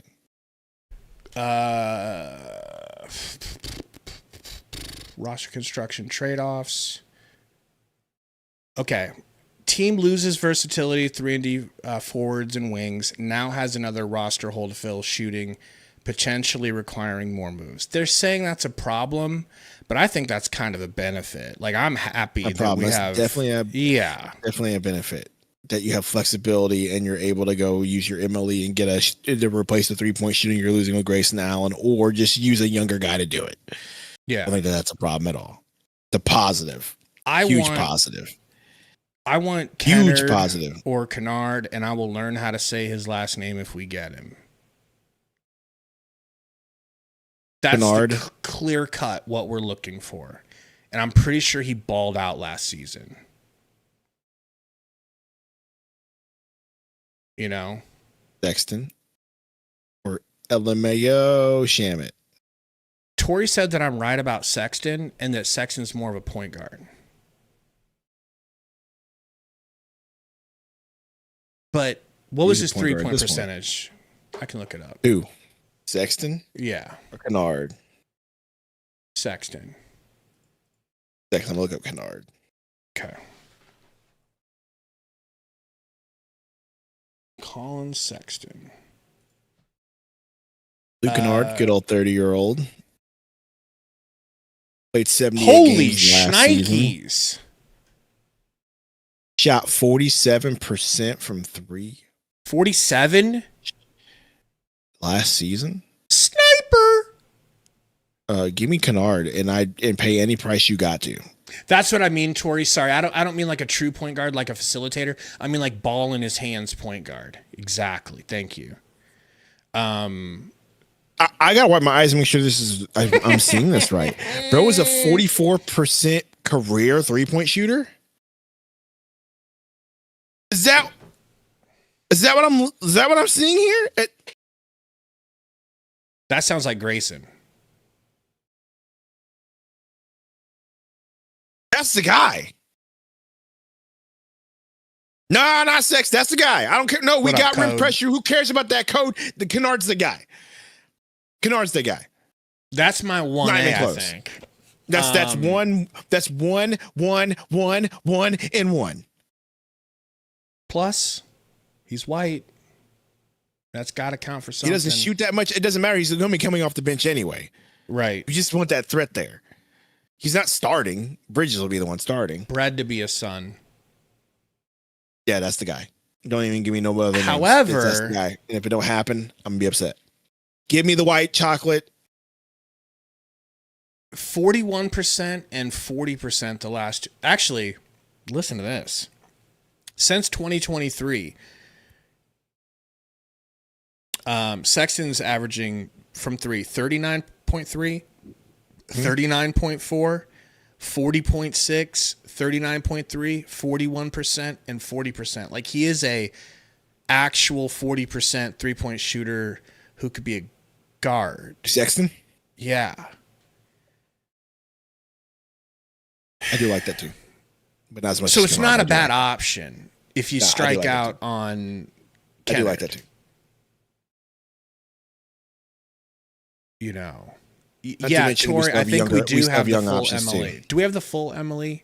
If we cut Highsmith and don't take Bouye's team option, yes, we do. Poor Highsmith and Bouye. They were such nice little And that was the report, and flyers. that's what we can talk about here. After the trade is like, yes, if we cut those two, then yes, you get the full MLE, especially after the trade, right? Because we'll go back to the trade. I know people were asking who are just now getting here saying, "Hey, can you revisit the trade? What your thoughts on the trade?" We kind of just in short term, there are positives and negatives. I think the positives more lean on the immediate and now side, whether you like that or not as a fan, or the negatives will be for the future. And if you don't like that as a fan, and I guess it just depends on where you stand. Or if you're just someone who doesn't want him on your team just because of the allegations, then you're just going to be negative about that too. Me personally, because of the way that where this team is and they are more concerned about building around Booker, I think it is a positive trade for the now and the team construction now and the flexibility to make moves now. I'm fine with the trade. Don't ask me about the moral component about it because I've we've never, already talked about it. I've just Nobody never been in wants that situation. Have we ever been in a situation where your team has someone who has a history like that? Like, what would it have been like to be an Eagles fan when they brought in Vic with Andy Reid? Eagles fans don't care, though. That's the thing. Eagles fans are. Well, they did, but that's the thing. No. You had Andy Reid, a Philly decent fan coach, don't who was care. able to sort of flip it. But yes, Philly fan roots for that type of behavior. Okay. Okay. Worley says the owner. It says the last time we had somebody like that in the franchise was the owner, Sarver. you don't want to hear. Don't talk about that. Well, he didn't do that specifically. It was other just unsavory things. You know? Code says this is the type of move you make when you got to build around Booker. Forget the assets. This is the risk you take on when you're all in on Devin Booker. Well, not just that, Code. Like, yeah, you gave up that future and you unprotected 2033, but you did also get assets and flexibility for the now. So, it's also a big positive there because you can still continue to make moves. And not to mention, his contract's expiring, so if you don't extend Bridges, like now you get that cap space back. If you want to extend Brooks instead, you can make that move then too. Or if you want Brooks to walk, like you've got plenty of options. So it's not like it's all bad currently.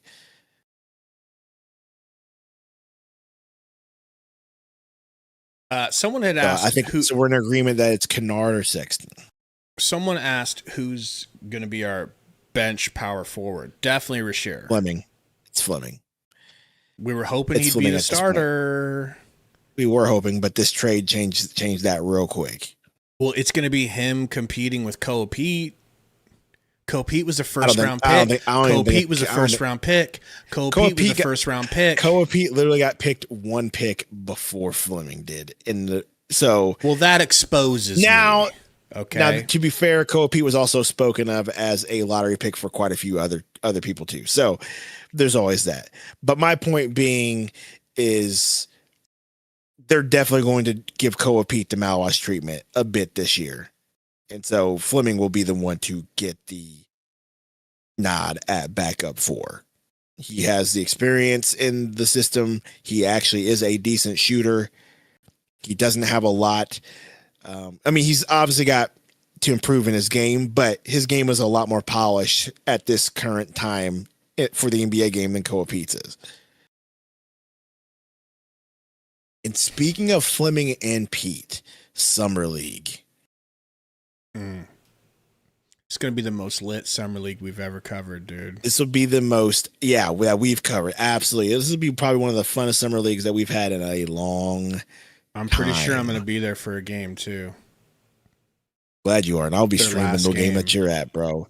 Because, dude, we're talking Pete Fleming. I'll go live from the game. Pete Fleming, Malawatch. You're going to see Hoiberg there. You're going to see my boy Corey Camper there. Like, CJ Huntley. Do you think CJ Huntley will be there, or is he past that No, on his two-way? he could play. Dude, I think Ryan Dunn needs to play. By the way, speaking of Corey Camper, I think Corey Camper is an underrated UDF babe, but that's just me. Do you guys think Ryan Dunn is above playing in the summer league? I don't. What's he proven? And I love him to death. I want him to prove everything. Bro. Yeah, so he should play. Nothing. Like the Morris twins were playing when they were like 32 years old, bro. Kobe Barea is going to be there. So bro, it's going to be literally a summer league team of players that matter.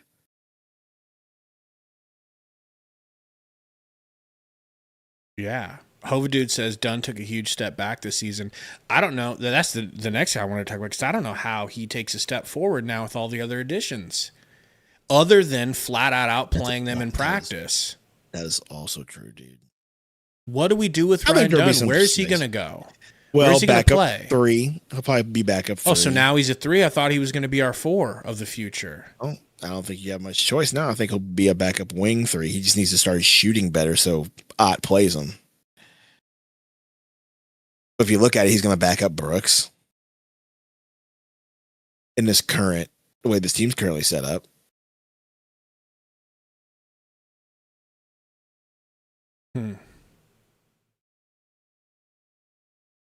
I guess I'm being greedy by just hoping that everyone will work out. I don't want Ryan Dunn to not work out. But if he doesn't and Koa Pete and Fleming do, then that solves that. And then you just move on. You just do the best you can,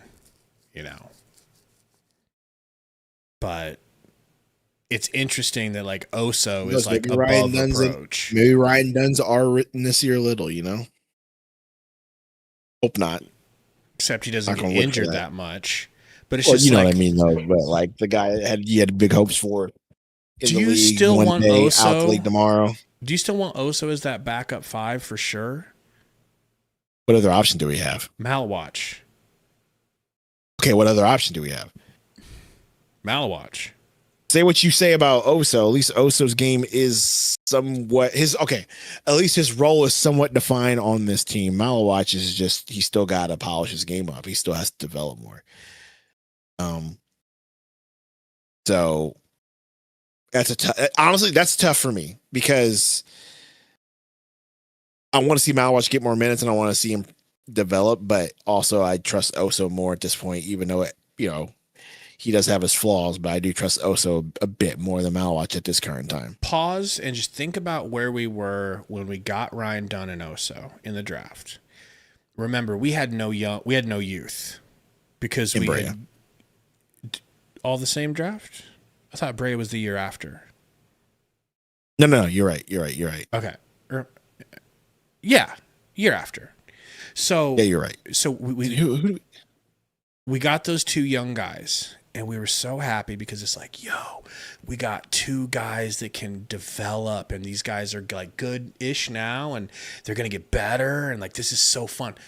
And then think about now, 3 years later, we've done that 3 rounds now. We've went and got guys like Ryan Dunn and Oso. We went and got Brea last year and Fleming and Malawatch. This year Koa. We got Koa and Sam Hoiberg. It's like, this is just so cool to step back and be like, we're 3 years in the future from that moment. And it's really cool to look at this team and be like, we got young players that we believe in and are excited about. Not just 2, like 6. I think that's the biggest difference. That's why I said this front office is moving different, because like in past years, especially in the James Jones era, you did not care about those picks and you traded those picks and you traded those players for vets that were aging, right? This time around, you have a team that's actually moving in an efficient way and making moves that benefit future as well as current. They're doing both at the same time. And so, yeah, I absolutely love it. And it's great to see. And it's fun for us as fans for the first time. Some says if this team sucks and the issue is blowing up, there's no way you can blow it up. I don't And think if he does how does blow- the team and then- suck? How would we suck? We don't suck and if anymore. he's just saying if, and if quote unquote they do suck, at least you have players like Green, Brooks, and Bridges that you can move if they end up doing suck, and you have some young capital that you can move. So it's not all bad. Now, if we were still stuck with KD and Beal and Booker, and we were just absolutely terrible, and we were still stuck with those players with no way to move off picks or anything like that, no way to, in picks are frozen, like, then that's a bad deal. But at the time, though, like, we're in a good shape. I don't think the team will suck. I think we'll have another finish like we did last year. Maybe we're the 6th seed, 5th seed. But I don't think we'll have a terrible season. We're not going to suck. Our opportunity to suck was, you know what it was? We sucked when we had Kevin Durant and Bradley Beal. That was sucking. Our opportunity to suck was the second half of last season whenever we had health issues and we got to see what this team looked like with major health issues. That was your opportunity. Let's be honest. We took OKC to the brink in those 4 games. They were terrified of what we might do. No, but we did sweep the Knicks in the regular season, didn't we? Hey. So who's the real champions at this point? Isn't that our claim to fame? Didn't we sweep the Knicks in the regular season? Code said, I want to keep Green, but swapping him for Giddey wouldn't bother me. Here's the thing. The Giddey rumors haven't died down, but also I thought we were done, Sundo. Sexy Brian Gregory looked me in the eyes with his beautiful eyes and his silvery hair and told me, we're done now. Now we're going to try to get Mark Will re-signed, and that's it. We're moving on. There wasn't supposed to be a blockbuster deal. And there was one. So how do we know that the Suns are done? How do we know that they're not behind the curtain talking about Giddey for Green? They I want Giddler. Giddler me. Just more no defense. Got it. That was racist as hell. Look, if that's I'm sorry. Is Jalen Green a clamper now? I didn't realize. Yeah, I'm sorry, but did Jalen Green put the team on his shoulders during the playoffs? Did Jalen Green shrink whenever big boy Lou Dort was guarding him? That's what I thought.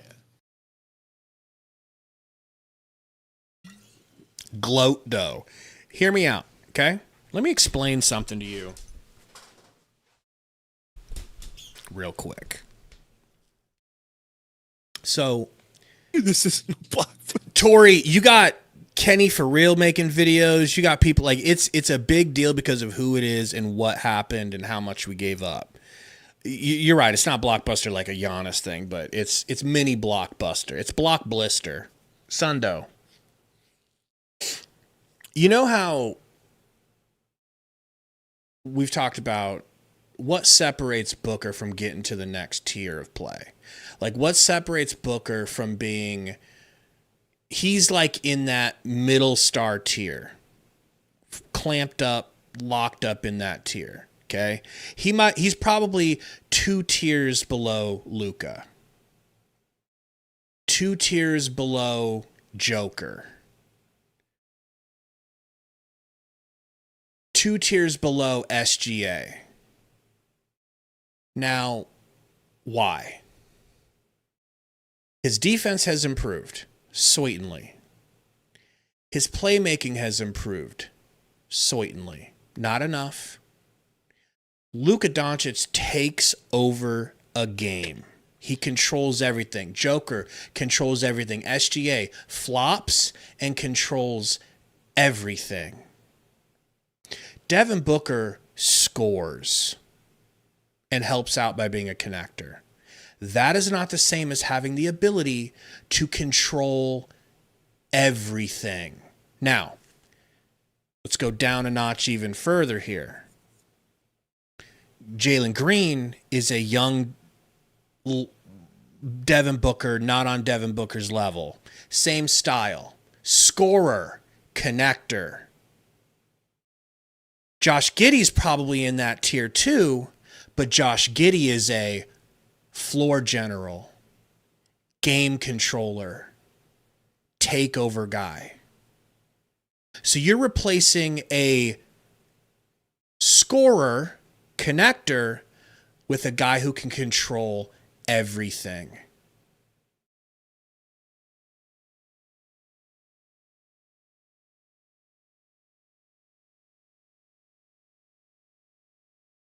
What do you think? What? Just have one question for you. Give me a second. Here you go, cherry picking stats. Who's going to replace the 18 points a game? What does Giddey score? And not just that, and he averaged that, but let's be real, he was putting up monster numbers in the playoffs too. Oh, so now the stats don't bear out your argument? What did he score? No, I just don't know what Giddey's. I'm getting ready to look it up.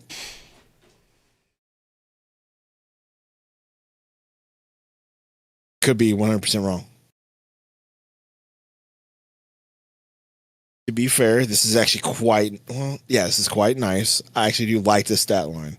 17 points, 8 rebounds, 9 assists. That's not bad, bro. What's more impactful, 17 points and 6 rebounds? The 9 assists, the 9 assists, I absolutely 9 agree. I absolutely agree. The 9 assists, yep, I'll take that. If he can put up those assist numbers and those rebound numbers, no, I think that would be it's a not bit more can impactful. he, it's he does. That's what Josh Giddey is.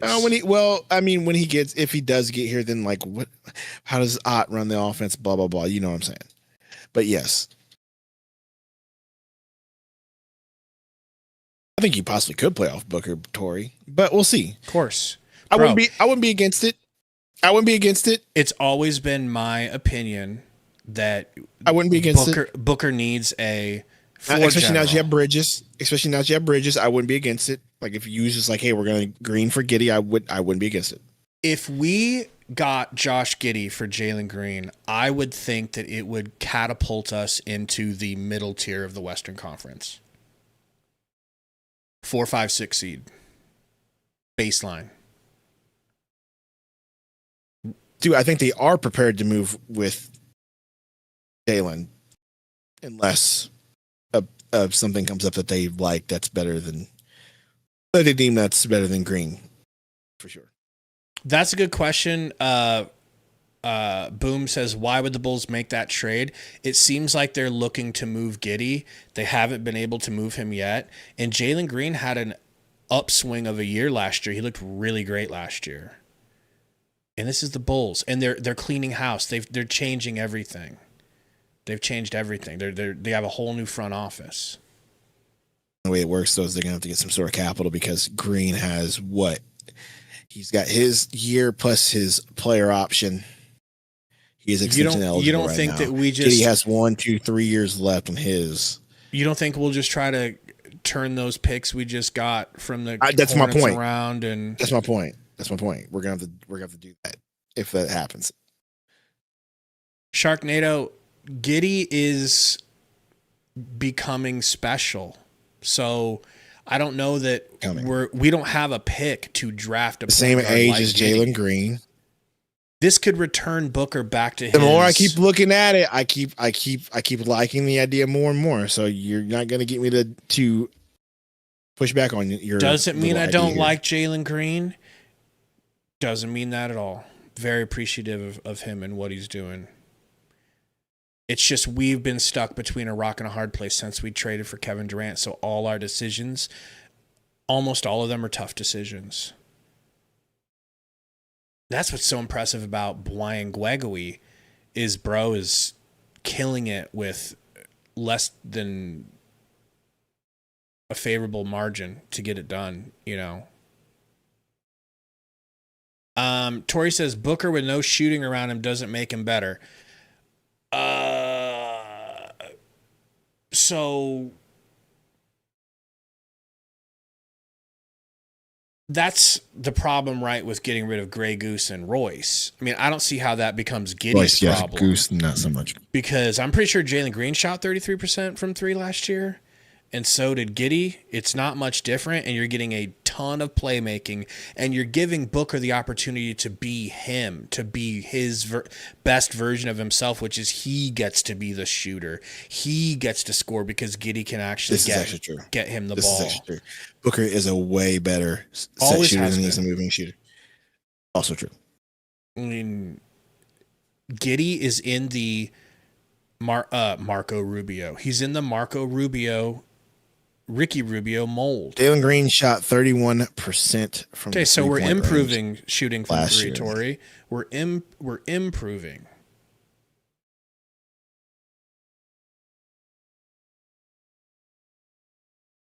Yeah, the more and more I look at it, the more I don't hate the idea. So the only way I would move Jalen Green is for a better piece, and Giddey qualifies for that. me. That would be it. That would be it. Green is a versatile shooter who takes tough shots. I think that's probably why we don't need it. We already have another player who's going to take tough shots. We've got Dylan Brooks for that, and we were. So here's the other thing: we can't forget. Laugh all you want. Dilly averaged more than ridiculous that you're bringing it up because it's so true how crazy that is. And we were better. We were statistically better when only two of the three of them were on the court at the same time. Amos said no to Ja. I think he said no to Ja. He also said no to Giddey, but did he say no to Giddey? We can stop talking if he said no to Giddey. He said something about that no to Giddey. Like he said that rumor was not necessarily true, but things changed. Nobody thought Miles Bridges would happen, and then it happened. So, I'm sorry. 33% was career. He thought he's getting better. He shot 36.4 last season compared to the 31 from Jalen Green. And Tori, I don't mind if Josh Giddey is an open standstill 3-point shooter. Our offense loves players like that. We've got Gillespie to go around and shoot little leaners and moving tough shots, and we've got Booker for that. And we've got Dylan Brooks who does a lot of that. That's what I'm saying, Obey. Gambo said we were probably done the other day, and look at them now. I don't think they're done. They're definitely not done because they're going to be in the process of getting another player. Maybe the way in which they do that is another move. Tori says, if I'm defending the Suns, I'm helping off Giddey and Bridges and the center all game onto Booker. That's true. That's a good point. But Giddey will knock down those open threes, man. We'll see what happens. Code says, does Giddey get to the foul line? Let's see. He keeps bringing that up, but I think we got plenty of dudes that'll get to the foul line. Plenty, I just mean Bridges. Right? So he's got a point there. Last season, he shot 5.2 free throws per game. So he gets to the line about 3 times a game. Is that good? I don't even know. It's not. Oh, God. AZ Soldier says rumors are Suns want Shamet in free agency. You told me about that. Do you agree that's what it's looking like? Are we really going after Shammy? What, Shamet? Yeah. I'm refreshing. I don't think that's the I'm going to case. look up his stats. Why would that be announced this late? You told me when we started, right, that Landry that they. I was on. I thought you meant like that was an announcement already. No. Yeah, Gambo put that on his list of players. Yes, that's for sure. Okay, so when he was with the Suns, 36.8 from 3, 37.7. Went to the Wizards, shot 34%. That's rounding up. Then in New York, he shot 39.7 and 39.2. I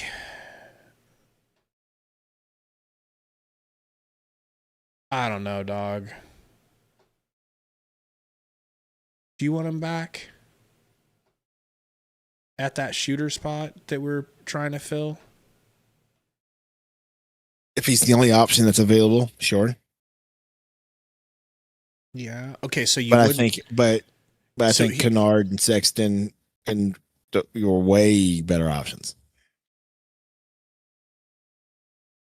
Yeah. Let's just say all those options were gone and he was the last one left. Sure. But it's definitely goes Kennard, Sexton, Clarkson. I hated him on the Suns too.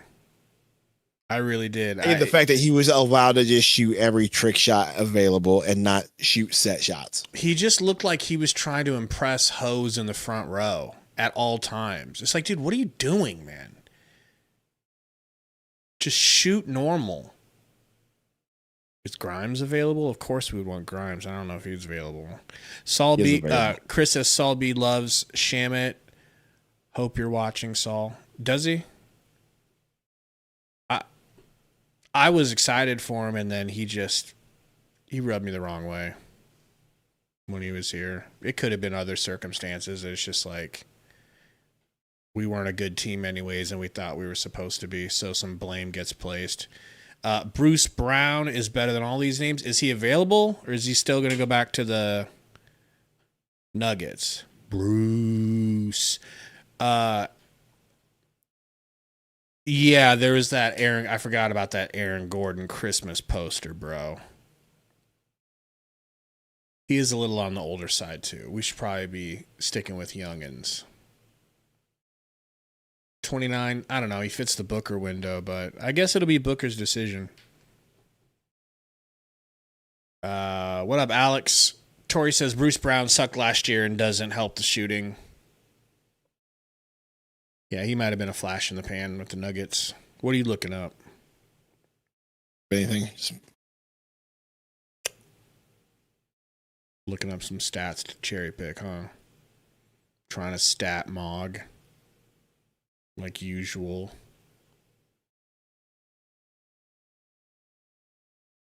KP is a free I'm just trying to be agent? like you. Oh, yeah? KP, y'all's Chris Tapps Porzingis. You're looking for shooting. I don't know what you do with that logjam at center. I say logjam because you know Oso's getting his carved out minutes from Jordan Ott. That's a must.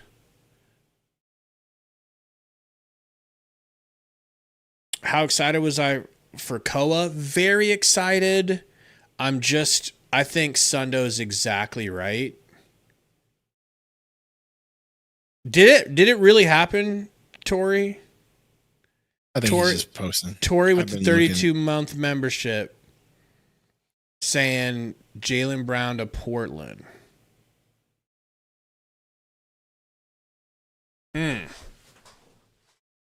remember your channel staking someone's reputation on that. It's 50%, 50-50 on Kalshi. Wow.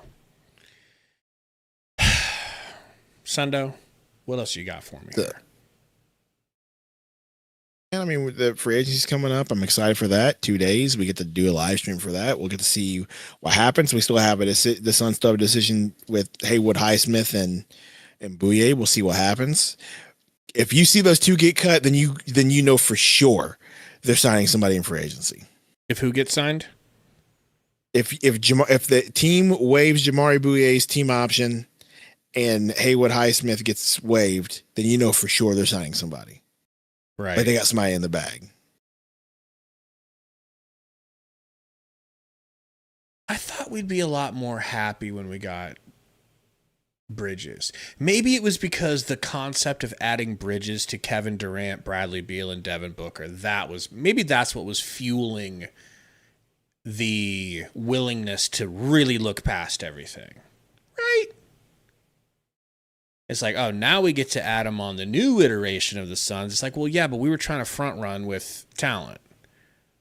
And now we're trying to build sustainably.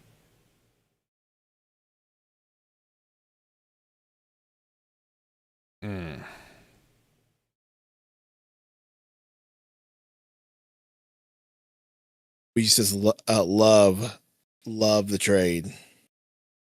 Alex Wolf says, I think Miles is perfect for you guys. Look, Alex, I appreciate you commenting on all this stuff. I think Miles Bridges is a decent, good player. Can you make an argument, like argue for the people that are like all the way for this? What are they seeing? Again, are you looking at the player or are you looking at the circumstance? No one's looking at the circumstance and being excited. So just the player. No, not not that circumstance. Are you looking at the player? What I meant by are you looking at the player is are you looking at the actual moralistic the baggage? That's what I meant. No one's looking at the baggage. Or are you looking at the circumstance of are you looking at the result of the trade?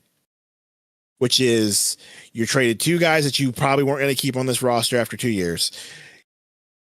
Got 2 picks in the process. Yes, you did give up the unprotected pick 7 years in the future. That's the negative.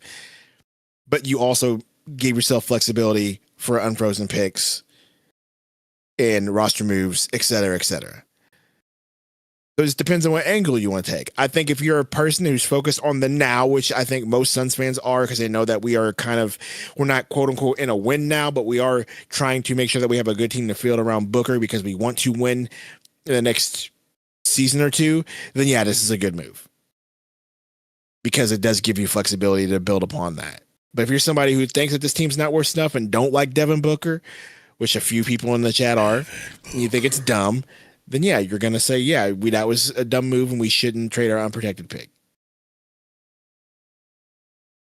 I'm personally kind of down the middle. I like it now. I don't like Bridges, and I don't like the circumstances that, and the allegations are absolutely horrid and terrible. But I can't deny that the trade that they made does give them like a lot more flexibility, and they did a good job with it. I can't deny that. The result of the trade was actually a really good positive one. Just you happen to get a player with a lot of baggage that nobody likes. So when you say it was a really good result, that sounds like you don't care about the unprotected 33 pick. Let me put it this way. I'm kind of leaning toward hey, you're trying to build around Booker, and that's the route they're going to go. That's the route they're going to go. I don't like it, but that's just the route they're going to go. I can't control it. That's their thinking. And Brian Gregory, we trust. Okay, so just because you don't have control doesn't make it good. Not denying that. Singing Brian Gregory, we trust at this point. I have no choice. So you have no choice, and you don't like it. The not the trade as a whole, just the life lesson for you, brother. That's a life lesson for you, brother. And what's that? What's the life lesson? Sometimes things happen that you don't like, but guess what? Deal with it.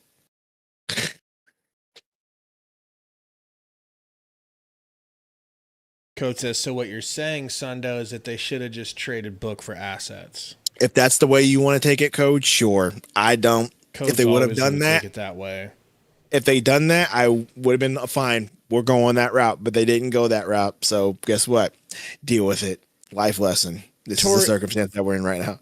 Tori, if you're in here, can we look at it this way, Tori? Can we look at it the way One Piece is saying? One Piece says, if the Miles Bridges trade really did free up 3 future first-round picks for y'all to make another big trade to win now with Booker, think it's a W. Can we afford to think like that? What's the opposite? Or One Piece, 2 first-round picks. Can we look at it that way and be Not lying to ourselves. That's Because the point. it does sound good. It's a big deal. It's a big deal. It's a big deal when you didn't have control over it. It's a big deal when you didn't have the flexibility. I keep saying that. I'm just not the type of person that has ever been able to save money and hold on to money. And so I view this as like one of my personal flaws, which is being financially unsound. This is an unsound financial decision that has to pay off. Or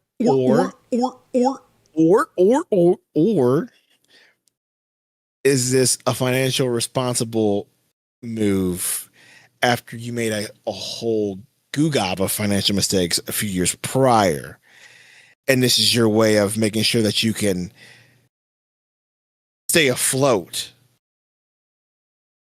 Because you're not able to tank. Because you were not able to. But now you're able to. But this is a way to stay afloat. Well, we weren't going to start tanking for the prospect of 33. Either glass half full or glass half empty. I'm going to be glass half full guy. You can be glass half empty guy. We'll see what happens. We'll see what happens at the end.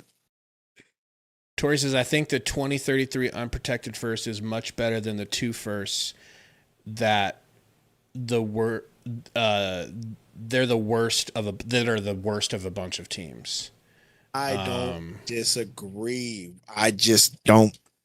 I don't disagree. Just not in a position to be like, oh yeah, this is where we're at now, brother. This is where we're at now, brother. Oh, we've been here. I know it's Gabe. Just wait. Wait for what? Wait. We'll see what happens. I'm just waiting for me to be right, like I was last year, so you can shut up. You're seeming pretty smug. Okay. Okay, that's all I'm waiting for, just because. But we'll see what happens. I'm not gonna lie. I'm not the most confident. But one of us has to watch the road ahead so we don't crash into a moose. Doing both. That's me. I'm watching the road ahead. You're not watching the road ahead. You're looking in the rear view mirror. The road ahead. You're not watching ahead. Okay. You're just speculating. You're texting on your phone while driving. And I'm in the passenger seat like, hey, bro. No.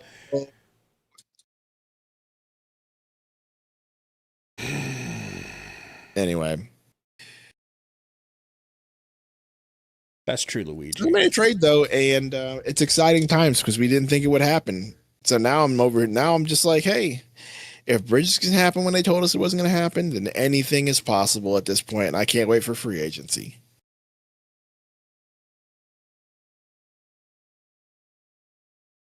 I think a price, the more I think about it, I think if you said you're going to get rid of Goose and Royce, who you're already looking to move, you're going to get Bridges, you're going to give up an unprotected first, but you're going to free up 2 that you can use sooner that aren't as good. I honestly think I can live with that because, knock on wood, Brian Gregory has done a fantastic job maneuvering in the draft. And so I can live with him having 2 cracks at a less good one than now. Maybe my perspective is jaded because we've never had good picks. We've never had good luck with high picks. We're the type of team that's always went and got Dragon Bender and Marquise Chris. Different GM though. Yeah, but that's what I'm saying. That's what would be tainting my memory, and then also, taking Ayton over Luka and taking Josh Jackson over everyone else. Right. And we haven't seen what Gregory can do early in the draft. He's never even sniffed. I know, that's what makes the front of the draft this job even more impressive. But maybe he's a late drafter. Maybe he's good at evaluating diamonds in the rough, but he's not great at evaluating the top end of the draft. We don't know. I don't know if that's true. We don't know. But what we do know is he is good at evaluating diamonds in the rough so far. So we got to trust him. They're going to keep doing that. They're banking on that. Clearly, they're banking on that. That's what I'm saying. Knock on wood, Tori, because we don't know if any of Gregory's picks have worked out yet. They have just all felt good. It's true, but we also have an idea. Sure. Tori, you're right. I'm not going to try to argue that. I'm not. We don't know yet. You're absolutely right on that. We've gone down this road so many times. But the only reason why we're so excited is because previous front office wouldn't even have cared about that. So maybe we're just blinded. Maybe we're still in the honeymoon phase. Who knows? But also, there has been a good track record of him being able to find players, a la Colin Gillespie. Fleming looks promising. Ryan Dunn did look promising for half a season. At least basically, Tori, at least everything that he's done, all of his moves. Oso's actually serviceable, so at least you got to give him credit for Oso. So, there is some sort of... All of his moves have been heralded by the likes of ye, Tori. Even you like all the moves he's done. You used to sit there and tell the Suns that they need to draft Tyrese Halliburton, and then you watched him draft Sticks. Even you have liked the moves that they're doing. The national media, everybody looks at what the Suns have been doing in the draft and picking up stuff and saying, outside of Miles Bridges, they say, wow, this guy is doing great with what he has. So that's a step, right? Obey the Octopus's question. Do you guys think this was a Gregory move or more of an Ishbia move? Both. That's a cop-out answer, but it's definitely both. Feels like an Ishbia move to me, bro. You think Ishbia was thinking about, hey, this pick's going to get us this, and that, and unfreeze this, and that pick, and this, and that pick, and we're going to get rid of two guys that we're not going to re-sign anyway, and we're going to get this draft capital back in it. Do you really think it was a joint effort? That was clearly a joint effort. Fool me once. Ishbia would have gave up the house for him like he did KD. Sign a Michigan State GM. Shame on me. Sign a Michigan State coach or kid that used to be a video coordinator for Michigan State. Make him your head coach. Shame on me. Bring in Mateen Cleaves, who no one's ever heard of, and give him a nice cushy front office job. You're full of crap. But Shame on me. Bring in Bartelstein because his papa. Is the one. Bartelstein is the one that I'll give you. His I'll let you have. Bartelstein is the one I will let you have. He played for Michigan State and Michigan. Shame on me. Go out and trade a unprotected first round pick that could be the first high value asset that you have available for a player who has issues off court. Shame on you at that point, Sundo, if you think it's not about Michigan State. Can it work? Sure, it could work. What's not about? I never said it wasn't about Michigan State, but at least he's picking smarter people. We got a little Sundo connection issue. What'd you say? We can see you now. A connection issue? We can see you now. You're good now. Hold on a second. Good? Yeah, you're good. Okay, I don't know. Internet's been acting real clunky. What was the last thing you heard me say? I don't even remember. You were on fire, though, I'll tell you that. Oh, don't worry about it. I done forgot. Stupid internet. We're just talking about Michigan State. It's all Michigan State. Oh, I was saying, at least it seems like he's been hiring some of the smarter dudes from Michigan State. Like, Mateen Cleaves was a great player. He's known to be a heady ball player. Like, he went to the NBA, but he wasn't in the NBA very long.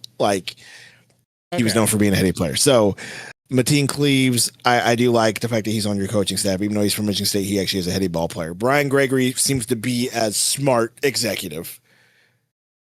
Just always that.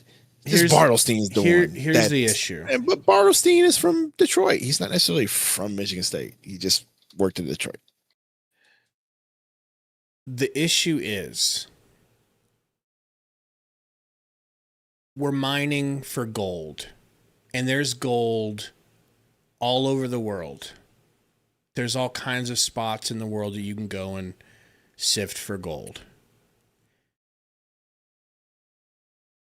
The guy that makes a decision on where we sift for gold really loves this local spot. And when it's time to find gold, he goes there.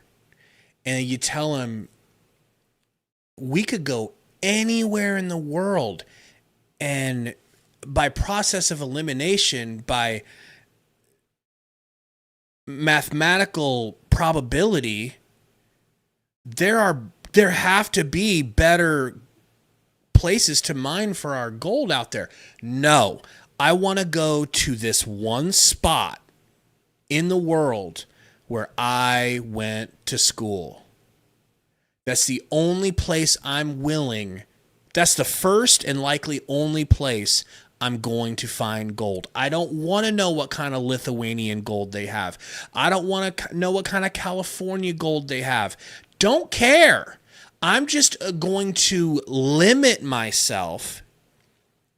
It's like limiting yourself to the girls in high school that you can date and being like, I don't want to go out and meet girls in college or meet girls as an adult.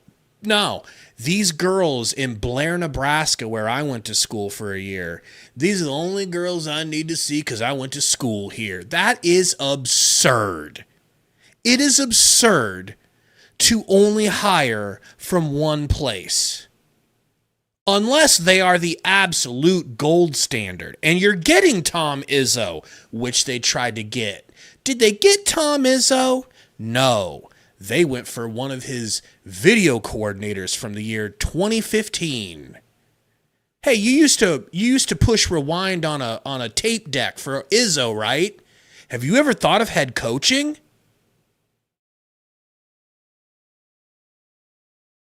Do that once or twice, okay. Do that every time predictably to the point where everyone knows that's what you're... At what point does that become an issue, is my question.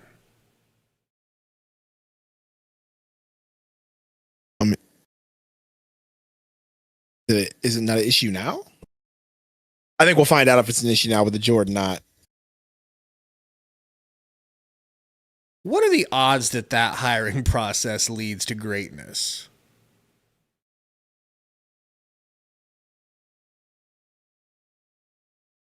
If another team was doing this, what would you think of that team?